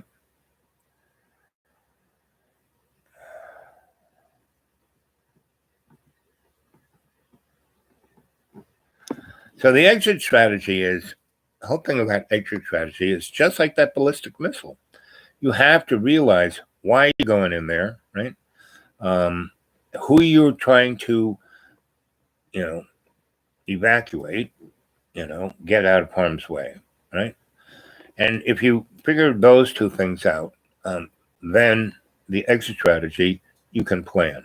And exit strategy is a great vehicle to learn strategy. Because part of the term exit strategy is strategy. Strategy is the plan, and so I always have a plan. And I have so many plans.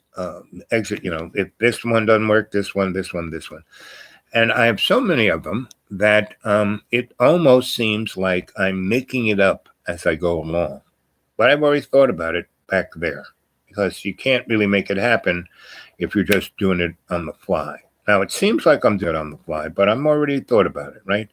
And there's this little thing in my head, it's like a tape recorder. And because I can't speak like most people speak, the words that come out of my mouth, I have to plan.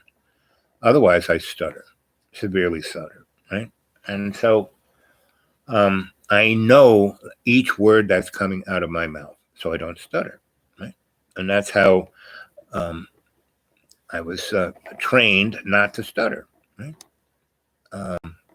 And pretty much any kind of issue or problem you have, that's why I studied psychotherapy, because it's, again, another mechanism to create a strategy on how to succeed. Now, the problem with today's psychotherapy is that it's all drugs, right? And drugs have their place, but they really were designed and meant to deal with issues for a short period of time. So you can get a grip on what it is, and you can then move forward. But if you're just going to take drug, all for the next 30 years, it's like anything else. It's gonna be a crutch, addiction, And so if you go off the wagon, because these drugs are designed to go to a certain place in your brain. So if you get anxious about this or that, yes, there's that place right there. So you take the drug, it takes care of that. You don't get anxious, but it kind of deadens you because that same place that makes you anxious also makes you creative on this, that, or the other thing. So that's why that drug was designed to do that in that one little place, but it was only meant to be taken for a number of weeks while you can talk to a therapist about what the issue is, and therapists can develop a strategy. That's why I like therapy. I'm a strategarian. I like strategies. I like thinking things out. That's why I'm good at looking at what trends are, because it's an element of strategic thinking that is understanding the big picture. So that's why I'm good at that. The problem with, artificial intelligence, or the thing that is being used now, isn't artificial intelligence. It's knowledge-based computing, meaning we can write an algorithm to deal with that one little problem right there, just like they invented the little drug that goes in here. But it just deals with that, right? Not the big picture, just that. But in our finish line oriented society, because there is no finish line, your life is a work in progress. Everything's a work in progress. If you think it's a finish line, not gonna happen. The Aquarius mind. Yep, that's me. And a lot of people, Aquarians, it's quite interesting. People love me, right? Then they expect me to take care of them because I'm a Mr. Fix-It, right? But, I'm always analyzing. And when I realize that within the equation that if I keep fixing this for you, you're never going to fix it. So I stop doing it. They get very upset, right? The other thing is I don't get upset. So when people are like, and they can, I feel passion when I'm creating something. I feel even more passion when I'm creating something with somebody else. And that's why Aquarians love working with groups of people. That's why I love you guys, the cadre. We're working together on this, right? I'm disappointed that people, so here in this town, I've been here 20 years, and I've spread myself out like jam across everybody and lots of all, you name it. I'm, police, politicians, black people, white people, Muslim people, Christian people, Jewish people, um, you know, you know, Hindu people, Zoroastrians. I mean, that's the thing about Roanoke's got a slice of every pie. And I made my living at looking at trends, and so this was a great place. Everybody was here. I could look what was going on, and so I had to go out into every organization, and I could help everyone. I was Mr. Fix-It. They loved it. I thought that was an amazing thing. But the problem was they always expected me to do that. I'm not going to always do it. Yeah, the mad scientist. I don't anymore. Yep. And so, so like my first wife, part of her sexual thing was to fight. All her boyfriends before me were wimpy, and they would get in these kind of fights, and then they'd have sex, make up sex, right? I never did that. I said, listen, let's just have sex. let's have a good time. But she needed that kind of conflict and have sex to be the salve of the conflict. I said, no, we're not going to do that. But if you want the conflict, let's wrestle. Because I was a high school wrestler, and I was, there were two sports that I really excelled and liked, right? One was swimming, and the other was lacrosse, right? And the swimming one was, it was like meditation. That's how I learned how to meditate. I mean, I first learned I realized I could hypnotize myself by just rubbing a sock over my leg, right? And I could go into state. Bingo. When I was a little kid, I used to do that. And then my mother, kept finding me, 2 hours before, I should have already been in school. I'm like sitting on my bed in my underpants, rubbing the sock on my leg on another planet. And so, but swimming, and I was a long distance swimmer. So long distance, everybody else, you guys who are 100, who are 100-yard swimmers, whatever, backstroke, breaststroke, butterfly, whatever. I was long distance freestyle. So all we did, there were two lanes in the big pool of us long distance swimmers, right? And one guy would jump in, about halfway, you would jump in halfway, and you go up this lane, down this lane. And there were about 10 of us, and we would just do that for the whole 3 hours of our swimming thing. And we would just keep doing that. And we do these things called pyramids. One fast, one slow. Two fast, two slow. We go all the way up to 20. 20 fast, 20 slow. And I would just be in another state of one time my coach everyone left. He blew the whistle, everyone get in the showers, and everyone, was walking. And luckily he was going to do some diving. So he walked back out after everybody had left. It was like my mom, he found me swimming up and down, up and down. He had to jump in the water and stop me physically. He goes, so where were you? I said, I was in Africa, and I was a gazelle, and I was running across the plains. He goes, that's a good one. He goes, I used to do. I said, Coach, I thought you're just a diver. He goes, no, I do everything. So, and that was Coach Footrick. Greatest coach I ever had, 90 years old, and he was our swimming coach. And the first time we met him, we all kind of go downtown because we didn't have a gym or anything in our school because it had been a country club. We just had classrooms and the hotel we lived in rooms. It was for super rich kids, and we all were learning how to play golf because rich people play golf. And so. And I thought that game was, I went out there just with my friend Perry Dye and Godfrey because they had the best pot. And we would just drive out there in the golf carts and drink and smoke pot. And but Coach Richard the first day, and this pool was an Olympic-sized pool, and it had a 7-meter platform. It had 4 platforms, and the tallest one was 7 meters. That's like 30 feet up in the air or more. And he was up there. He's a little guy, He's talking to us. We're all like up there looking at him. And he goes, "You can do anything you put your mind to." And he goes, "I am 90 years old. Watch this." And he just leans off and he does three things this way, two things that way, and then a bunch of things like this. And then he goes in the water like a knife, not even a ripple.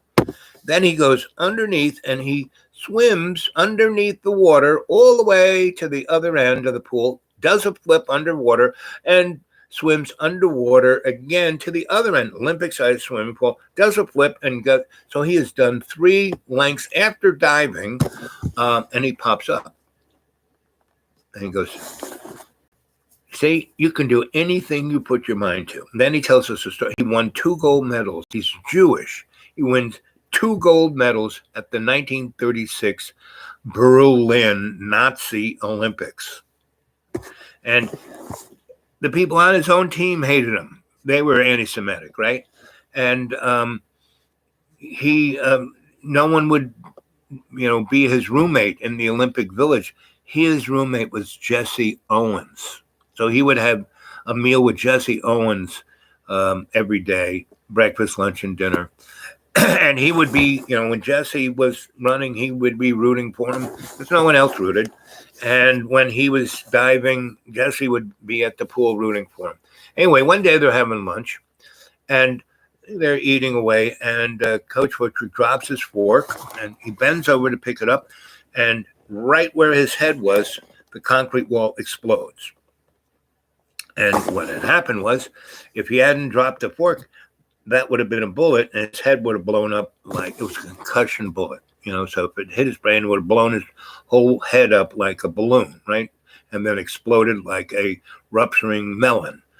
And, Jesse was like this, and Buttrick is like, uh-oh.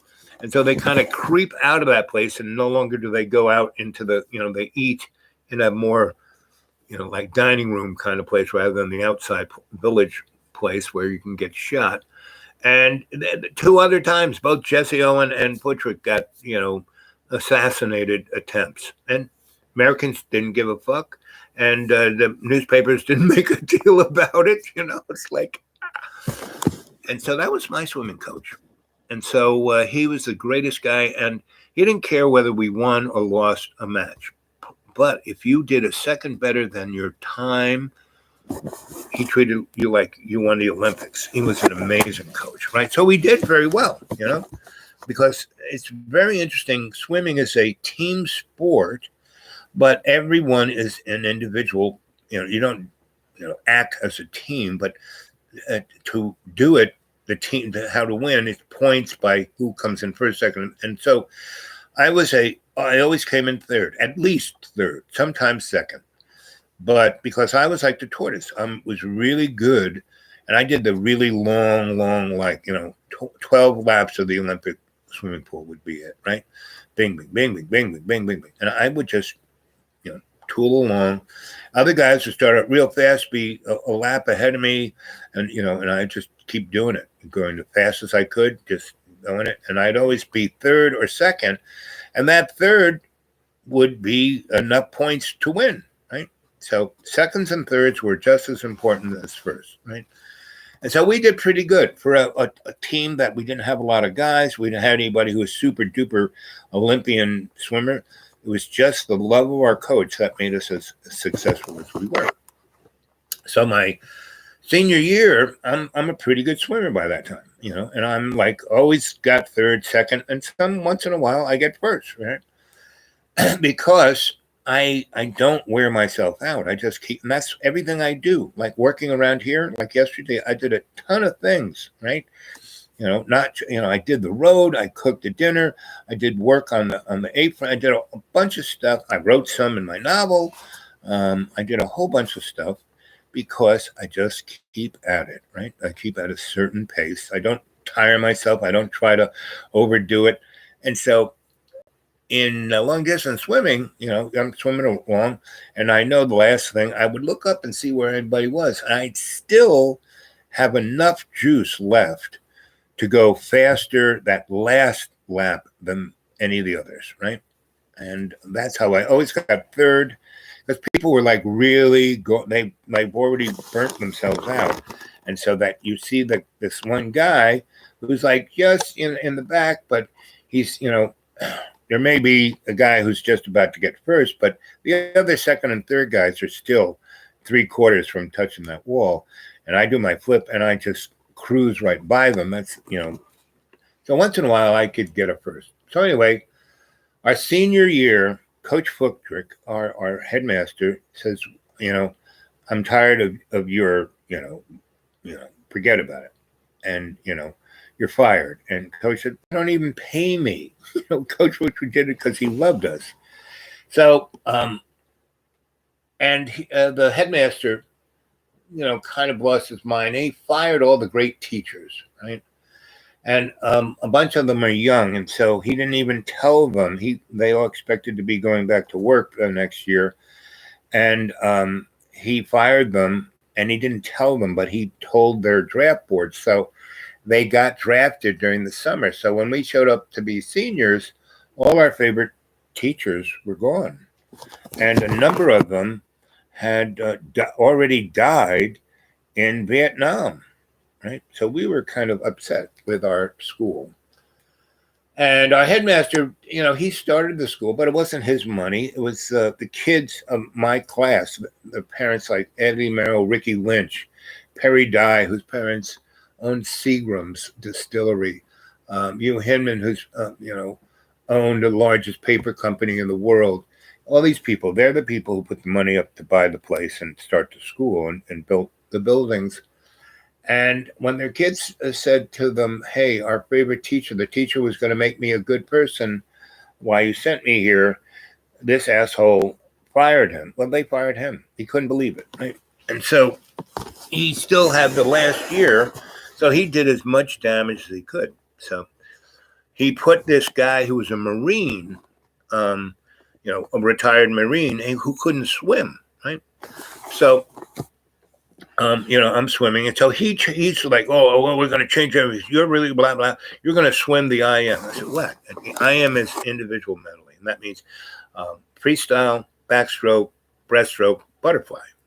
I don't do any of those. I know how to do them, but I just am a long distance swimmer. Anyway, so I kind of go, oh, well, okay, I'll give it a shot. So I'm, but I'm really pissed that this asshole is, now our coach, and the second guy was a real jerk, right? And so, and the big fat Marine guy who couldn't swim, he just blow his whistle until his head turned red. Anyway, so I do the IM, jump in, freestyle, butterfly, blah, blah, blah. And I'm coming to that last lap, and I realize that, I'm doing the last stroke, but everyone else is doing the other stroke. So I am 2 laps ahead of everyone else. It's like, this is interesting. So I, do that last lap, and I'm about 5 feet to touching the wall. If I touch the wall, I am number 1, right? And so I just and everyone else is 2 laps behind me, so I've got a good minute and a half, and I am just, just like all I have to do is touch the wall, and I don't. I just I'm dog paddling. Coach, touch the wall, and I just smile at him, and I just kind of do this, and he's like losing his mind, and then the guy comes first, right, and the other 2 are still another lap and a half behind that guy. So I'm just, now it's getting to be about 3 to 4 minutes that I haven't touched the wall. And then the second guy, and then the third guy is still like he's barely gonna make it, but I just doing that, and the guy is screaming and spitting at me, and and because if I had gotten first, we would have won. If I got touched second, we would have won. If I touched third, we would have won. But not touching at all, we lose. So he is losing his shit. And so he's right in my face, and his little whistle is bouncing off my head. And I grab it and I kick back off the wall and pull him into the water. And then I put a double lock around his throat. So I'm choking him to death. And I'm just kicking under him to the deep, deep end where it's like 25 foot deep, where the shallow end is maybe about 5 foot, right? And so I'm taking him all the way to the deepest part, and he can't swim. And I am already choking him like this, right? And I'm just doing a butterfly kick. And we get to the end, and I flip him backwards, and I take him all the way down, and I put my 2 feet on his shoulders and push him to the bottom of the pool, right? And his butt sticks on the drain that is sucking like 100 gallons of water. So his butt is like stuck there, and the bubbles are coming up, right? And I just swim up, and I go to the steps, and I get off, and I go into the shower. And he's stuck on the bottom, and I've already choked him, right? So he's probably going to drown. And everyone is seeing it, right? And our school we were at this big Deerfield Academy. There's like 300 people in there. Everyone on our team no one jumped in to save him. Everyone hated his guts, right? But they're standing there like Freudenscheid watching me. I'm already in the shower under the hot water, right? And the guy in the Deerfield, they realize that no one's going to save him, so they don't want this guy to die in their pool. So they jump and get him and pull him out, and he's and basically, I'm like totally. I've turned up all the showers super hot, and I'm like totally lathered. I'm going from one to one to one. So now the whole shower thing, which is about 15 feet wide, about 30 feet long. It's got about 8 nozzles on each side. All of that tile is super, super slippery from the soap, right? It's just like, it's all right. And so this guy comes in screaming like he's going to murder me, hits that soap, dislocates his neck, his shoulder, breaks his elbow. I just gotta kind of dry off, put my clothes on, and they have these teas, right? And all of my team, I get there first, and I'm eating all the sandwiches, and the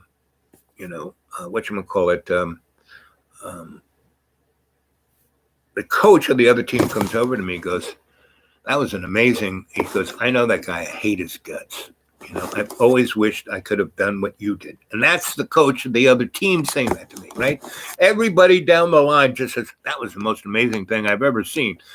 And that went into the showers and soaped up the floor, and this guy broke his, Anyway, he was no longer our coach. We no longer had a swimming team. And so I had to do another sport.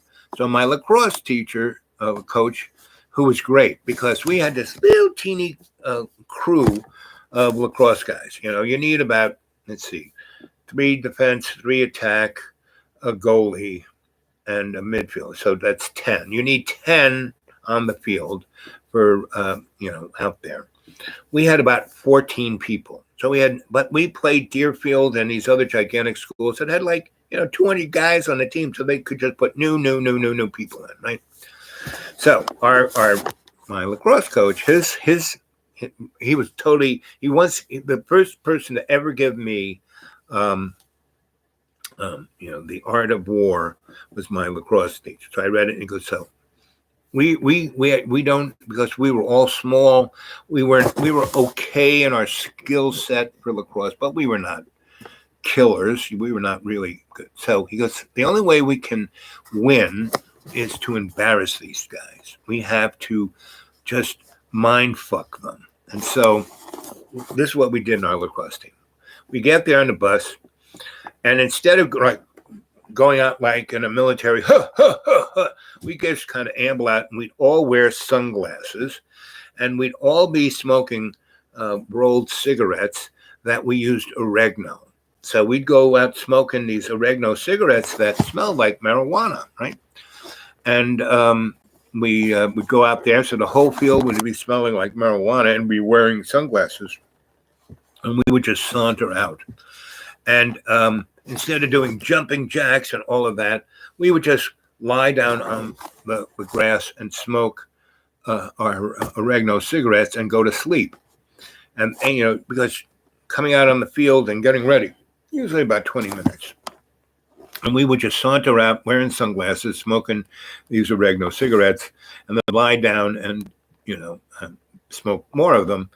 And then, you know, the guy ref would blow a whistle, we'd get up, we'd line up, and, you know, the two guys in the midfield would shake hands, flip a coin, whoever, right? And they put the ball between the two and you see who gets it, right? So we would, what we would do is that the whole time that we'd be there and they're going, we would, if any of those guys would get close to us, we would say something obnoxious, like your mother has sex with antelopes, or you know, your father is, you know, loves,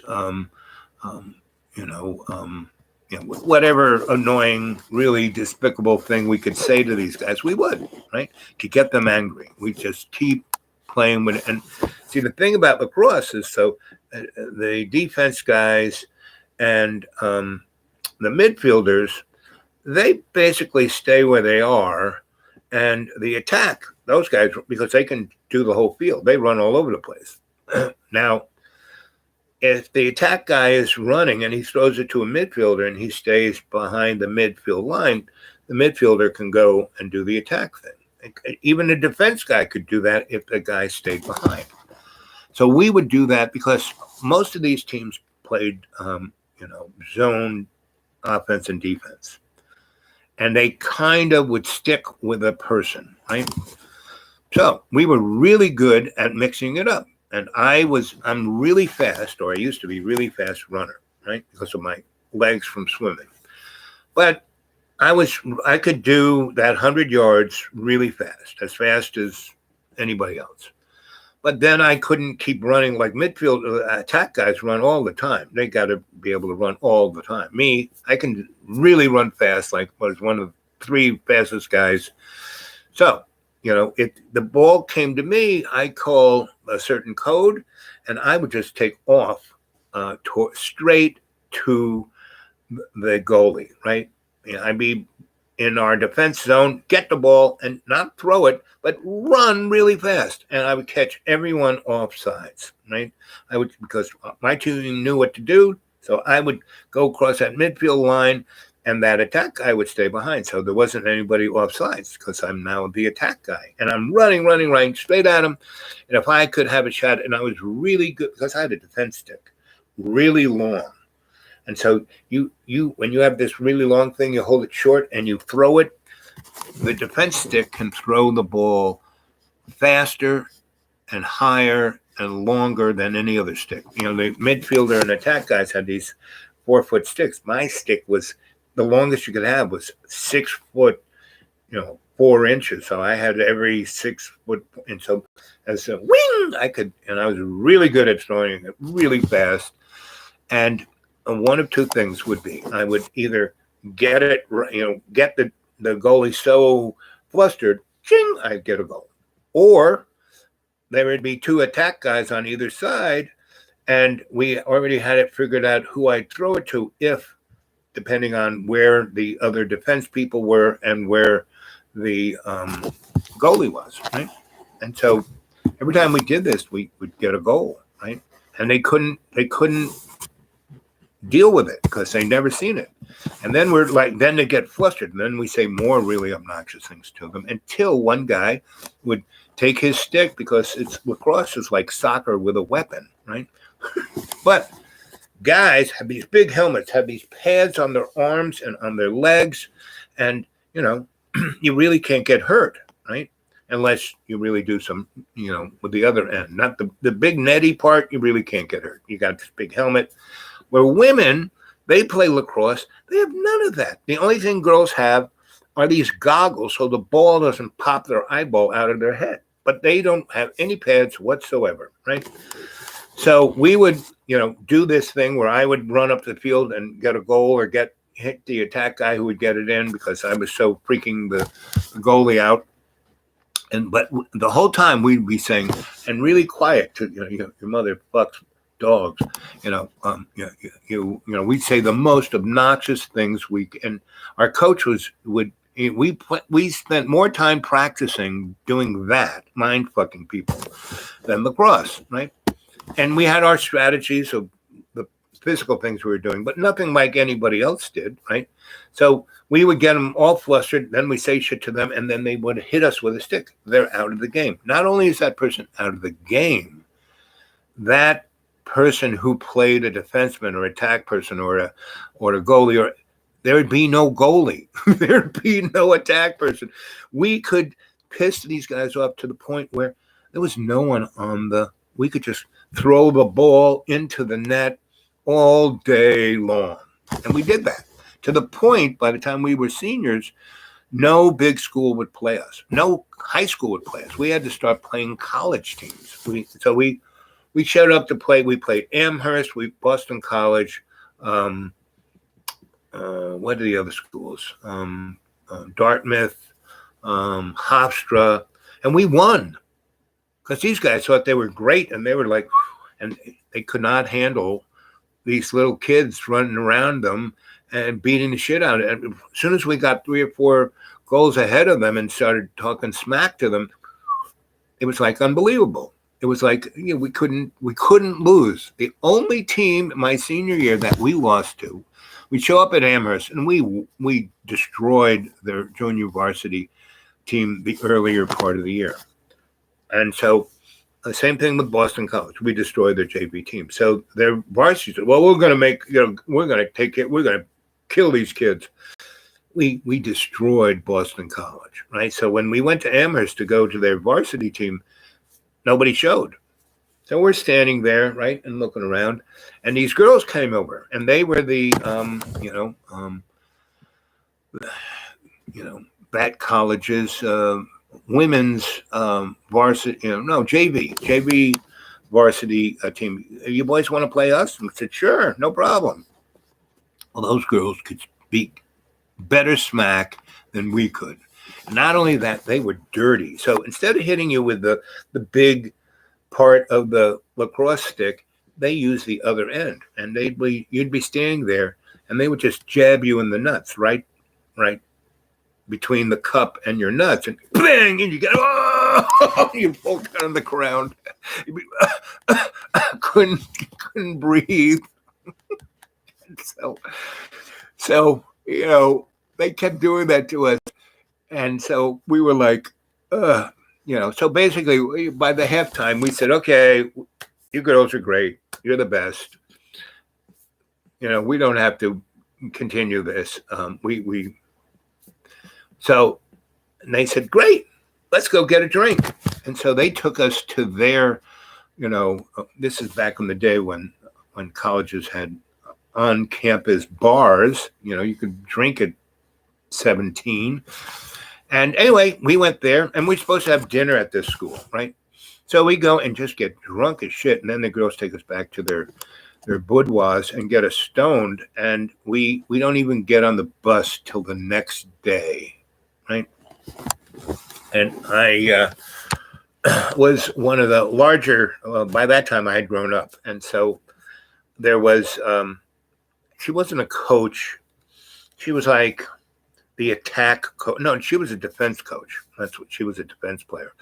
So she just got a hankering for me. So she wasn't a student. She was like, 26 or something years old. And she was, long line of athletes. So she was in the Olympic team. This girl was amazing, right? Anyway, she just kind of said, come with me, buddy. And so she just wore me out. And then she goes, you know what? I really like you. And she goes, you're so much better, different, fun, interesting than the stupid jerk-offs that go to this school, try to, oppress, blah, blah, blah. And she goes, you guys are so cool. We've tried to play with the boys, against the boys, lacrosse of our own school, and they won't do it. Even the guys who just do it for fun, they won't do it, Oh, well, So you guys at least brave enough to go up against us, and you did a great job. You came up against something that you weren't used to, and because women play lacrosse totally different than guys do, much better. Their skill set is superior. Pretty much all. That's why guys won't play baseball or football with girls, because it would show them up as losers. So anyway, so this was about 2 or 3 months before I left that school, graduated. And anyway, she would come every weekend and pretend that she was my sister and that she was going to take me out for dinner. Well, we would, she'd pick me up on a Friday and I would come back Sunday. And we'd stay in a motel or we'd go back to her place in Amherst. And it was the greatest fun time I had with an athlete of that stature. And except for Teresa, she was an Olympian, my first true love. So, these are all great women in my life who chose me. I didn't choose them. They just, this guy's interesting. And I had a great time. And so when John goes, oh, it's just, can only have sex with, everything else is fornication. Well, buddy, you got it wrong. You just don't understand. And he thinks, he gets disgusted by his parents having sex, like, no, Anyway, so that is all this whole story, this whole time has been about the old crone, because it's all about what the energy of life is about, right? So.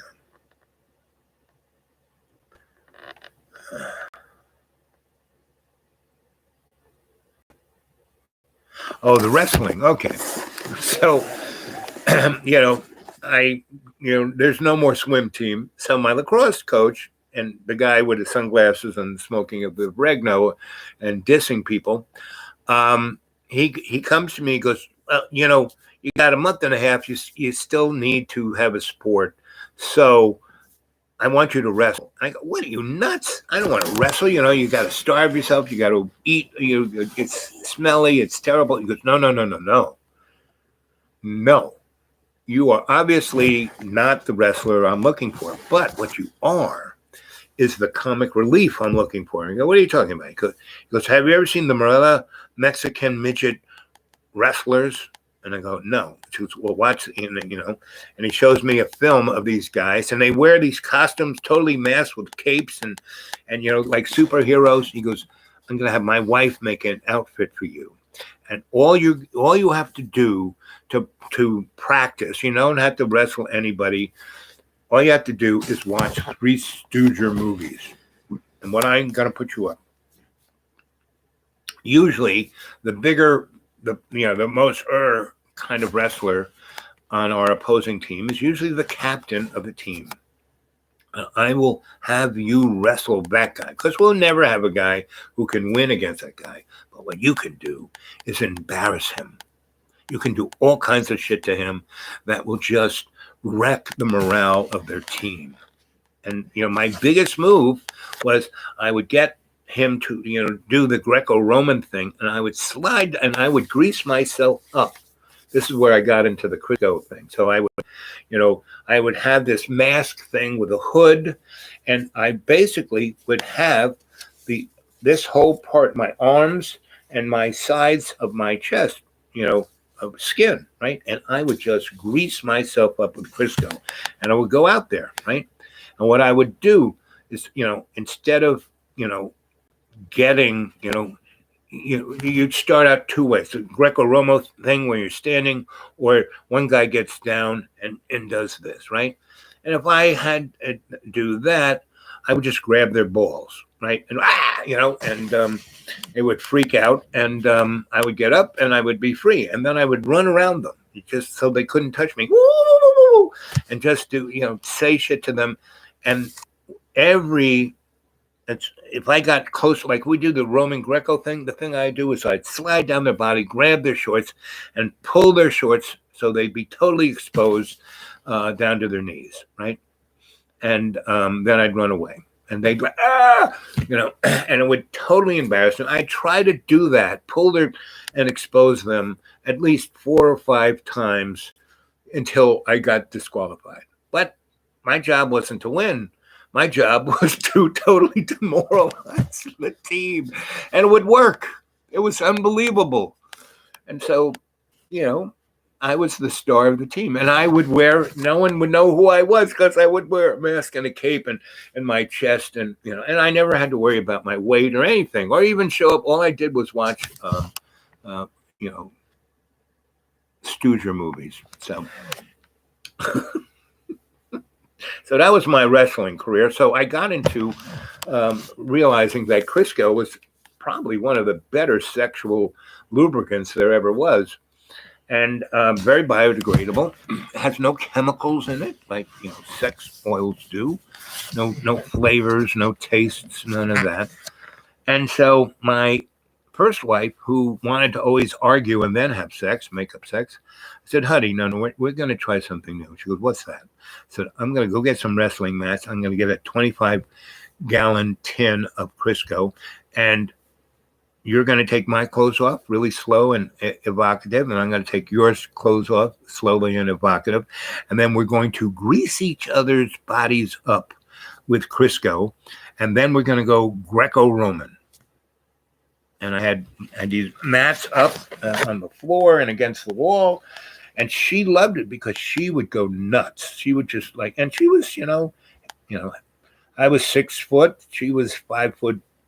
I weighed 185. She weighed probably 125. So I could just pick her up, throw her around a few times, but she would just run right at me, and I would have to, slow her down enough so it not hurt me or hurt her, and then let her grab a hold of me and slide all over me. And, within about 5 minutes, we weren't wrestling anymore. We were, as John would say, fornicating. So, and that's why our marriage lasted another, 6 years, and it took her in a whole nother direction. That's why, our marriage lasted 8 years, because we did amazing things together. We traveled the world together. We always had each other's backs. We trusted, we talked, everything was that. We had a photo studio together. We became relatively successful at it. And, our work was getting purchased, and we were being shown. We were in the Whitney. We were in a lot of things. We were teaching. And Lisette Modell and Cartier-Bresson were my teachers from the New School. And I would bring her to, all of these different salons, real super duper famous, rich. And they all loved her because she was such a lovable, she was an amazing artist, amazing work. And she just hung out with people who were like, whiny bitches. Me, I just loved her. I was her muse. What made me happy was making her happy. And she got to this place. So she liked girls too. She liked everything. And she used to call me the best lesbian she ever knew. And I realized right off the bat, the first time we had sex, that, okay, I'm going to have to be very creative and keep things interesting all the time, or else this ain't going to work. So I did. And it got to a place where she was, it's time. I want to do something different. And I've done everything I could ever do with you, and it's been great, but I want to do something different. It's not like, oh, you're a terrible person. Oh, blah, blah, blah, blah, boo. I said, fine. I love you. I want you to be happy. If that's going to make you happy, we can do it. So we stayed friends, but she's a very, is what she is. She's great. And so, but other, and time and space, when, thousands of miles are between you and that other person, it's hard to keep up a friendship. It's hard, when you live, I had a lot of girlfriends that I stayed tight with in New York because we were all New Yorkers. And I would, go through a thing with that person. And then again, they wanted to do something else. But we stayed tight. And there was a period in my life where I had about 10 girlfriends that, first this girlfriend, 6 months, 8 months, a year, this one. And they all became best friends. And they all had stories about me, and they all laughed at me. And we had the greatest time when, when there were 10 of them. And this is before I met Don. And when Don and I hooked up, she was the 11th. And she couldn't believe that all these women could love her when she was with me, and they were, but it made something new in her life that expanded her to something that she's wouldn't have been without those women and me to be what she is now, right? And that's the Aquarian that I am. That is the energy of the old crone, that right there is a perfect example of it. So anyway, what time is it now? 9:00, and 2 hours and 30 minutes, and four. So, how about some more thumbs up, gang? How about some comments on that thing? How about going getting some more people subscribed to the show? How about somebody putting some in the old PayPal? It works. There are 4 people, and I have to thank those 4 who always, every month, put something in there, because it's what keeps me alive. Monetarily, anyway. And so I'm looking forward to spring, looking forward to go back in the woods and not really have to deal with this mishigosh, because when I'm there, I have no real access to the internet. I'm doing 1 or 2 shows every day. I have been pretty much since 2 weeks before Thanksgiving, when I first got in the neighborhood of good Wi-Fi. And once I go in the woods, I'm not going to have that, right? Maybe once or twice a week I will be able, and I won't be able to do it at any specific times, like whenever I'm going to be around. And my car is, not, transportation is going to be very interesting, because I think one of the first things that are going to go is individual automobiles, right? And I don't know if you've been watching, there's a show, Gene Roddenberry's Earth Final Conflict.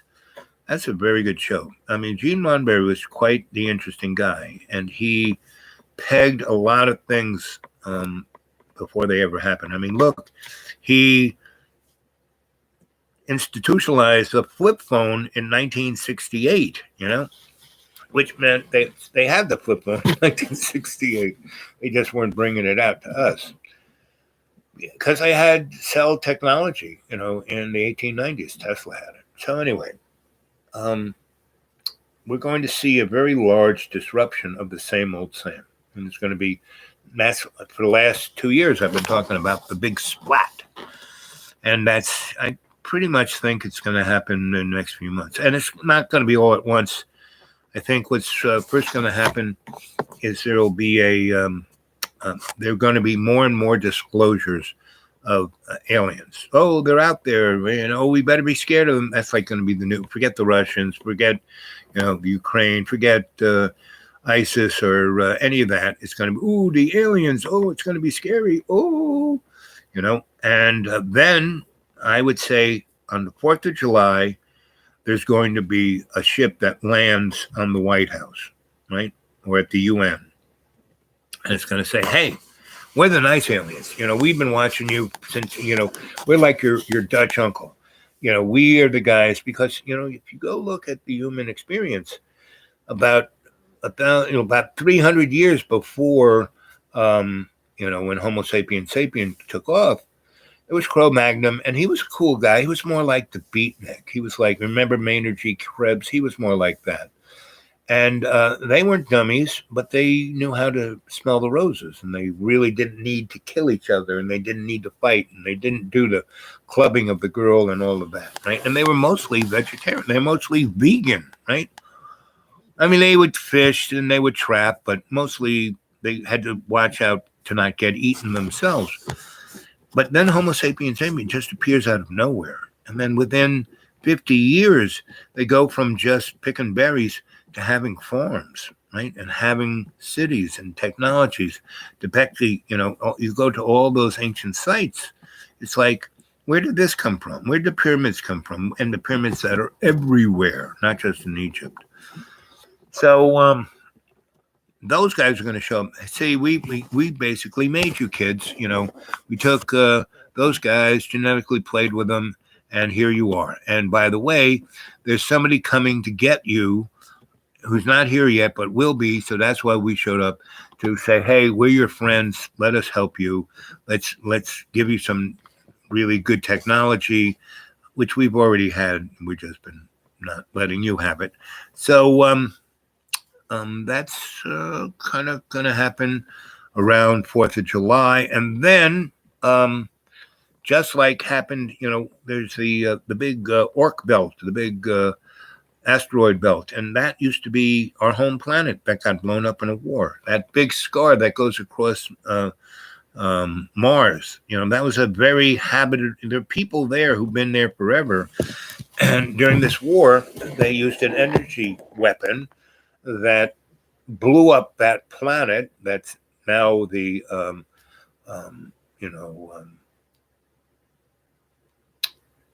asteroid belt, and the ray just kept going and hit Mars and took out the atmosphere and made a scar across one side of Mars that faces us. That is like, it's the whole length of the planet, and it is as wide as the Grand Canyon is long. So it's, and if you, all of George Lucas's Star Wars mythology comes straight out of the mouth of Joseph Campbell, who told Lucas the story. And it'd been nice if Lucas had given George a tip of the hat, but he didn't. He said, I wrote this, Yep. Orc belt. Yep. So we're going to have visitors land. So right from now until 4th of July, there's going to be a lot of chatter about, those Tic Tacs and SS and all those people going, oh, yeah, the aliens, we got to watch. Oh, it's the new threat, And then the nice aliens are going to land on. But if you go watch Roddenberry's Earth Final Conflict, you see what it is. That there are plenty of folk out there, right? And the guys who land are going to be some stinky reptile morons who've been here taking advantage of us for the last million years. And they just want to use us as cannon fodder against some of their other enemies. And so go watch Roddenberry's, and it was done in the 90s. Quite interesting. And technologically, he pegs everything that's going on now. He pegged in the 90s. So, and then before Halloween, the guys are going to show up, and what they're going to do is start throwing chunks of the asteroid belt at us and cause an X flare from the sun to hit us with an EMP that will fry every semiconductor there is. So basically, we will be back to the Stone Age, which will be the point that we rebrand in the new technology, right? That won't be susceptible to that, right? So, and there will be a, Earth Final Conflict, between Halloween and New Year's, 2023.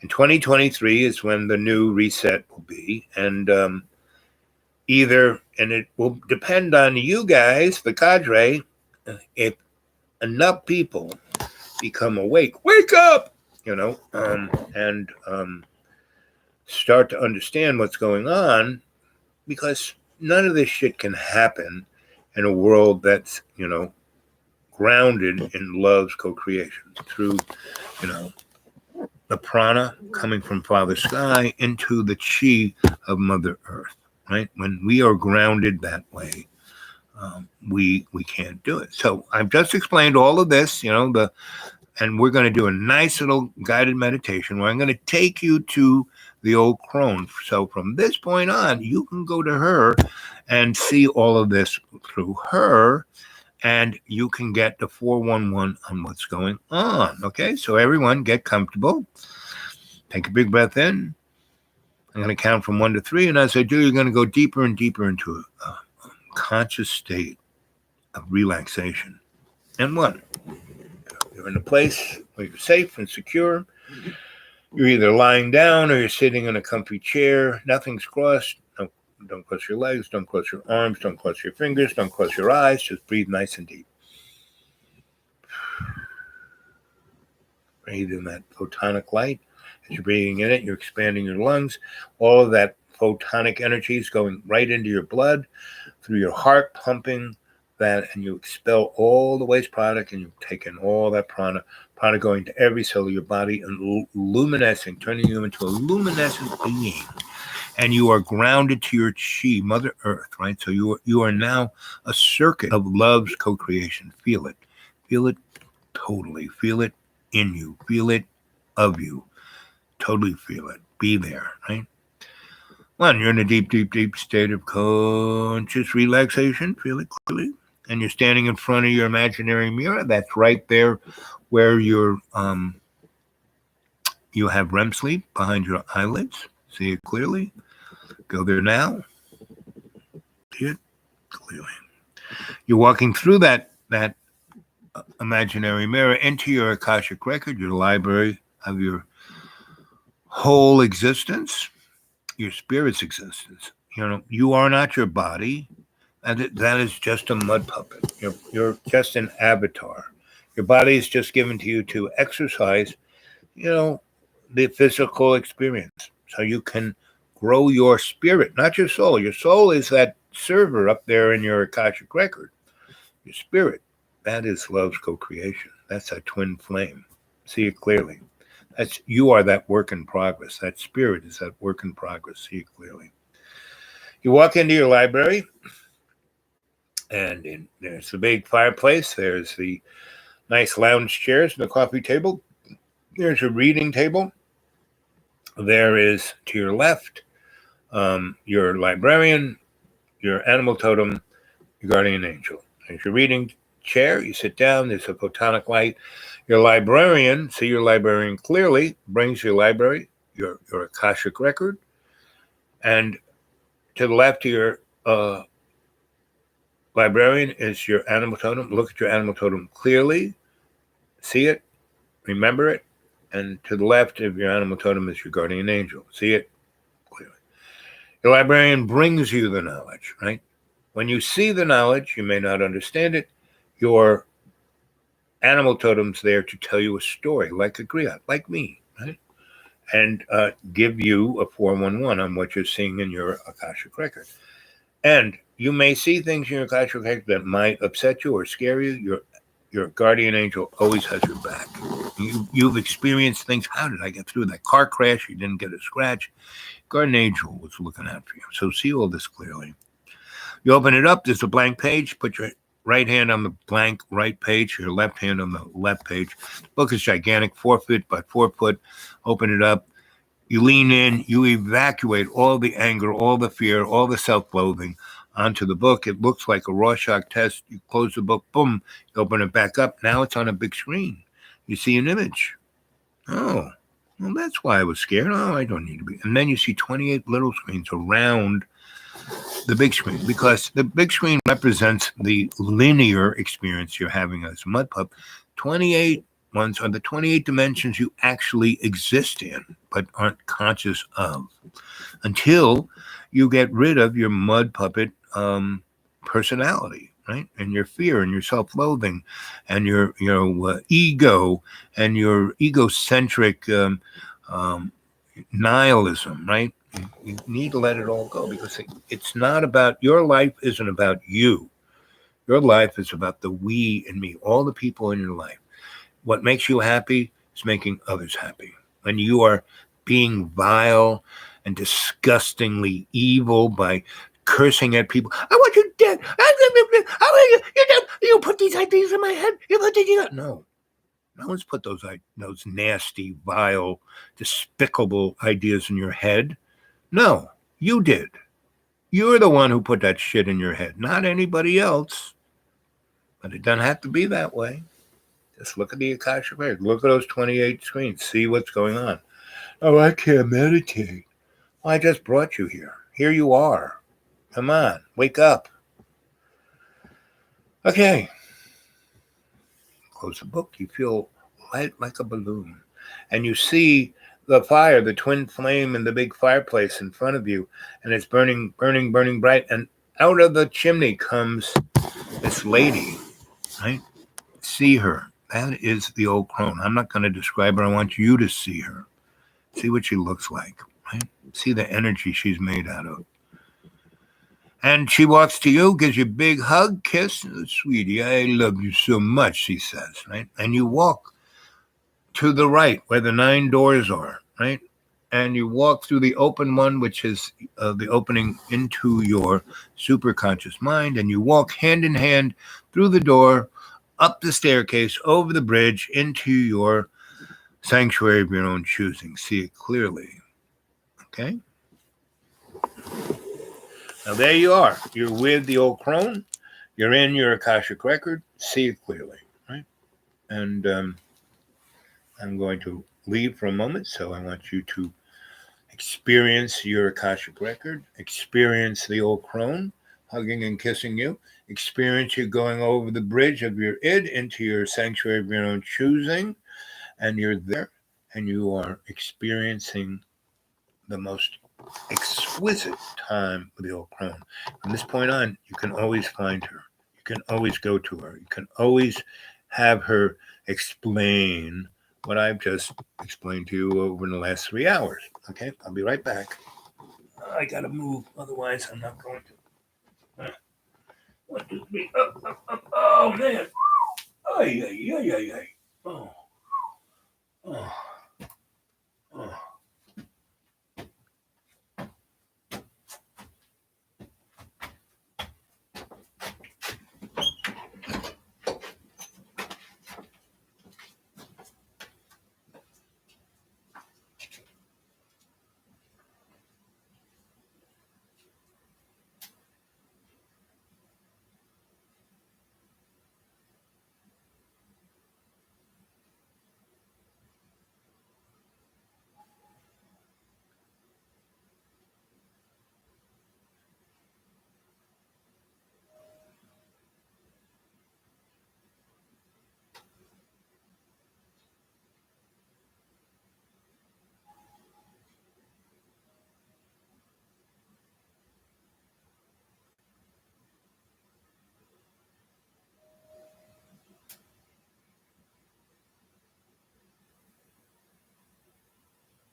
How many of you hung in there? Oh, one of you did. Yeah, that girl.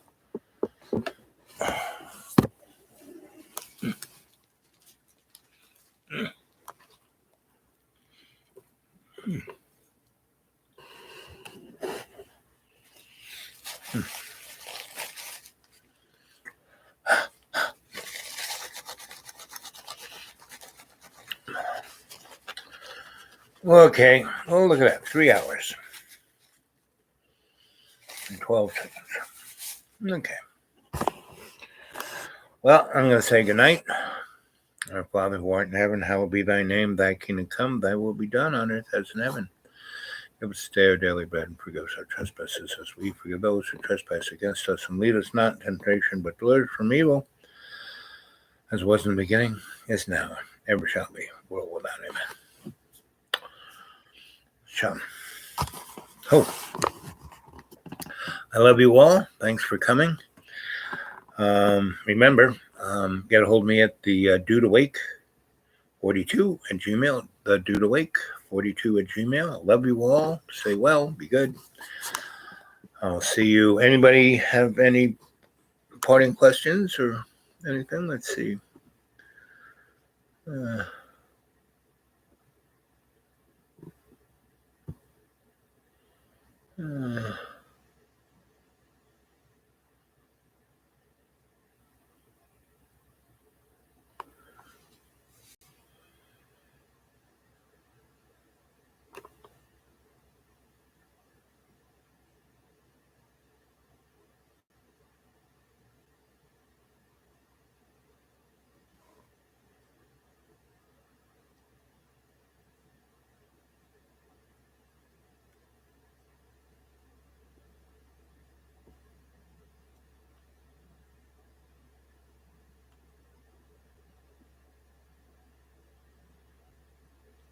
Okay, gang. Love you. See you later. I'll do it again tomorrow. I'm not going anywhere, so probably try and do one in the morning-ish.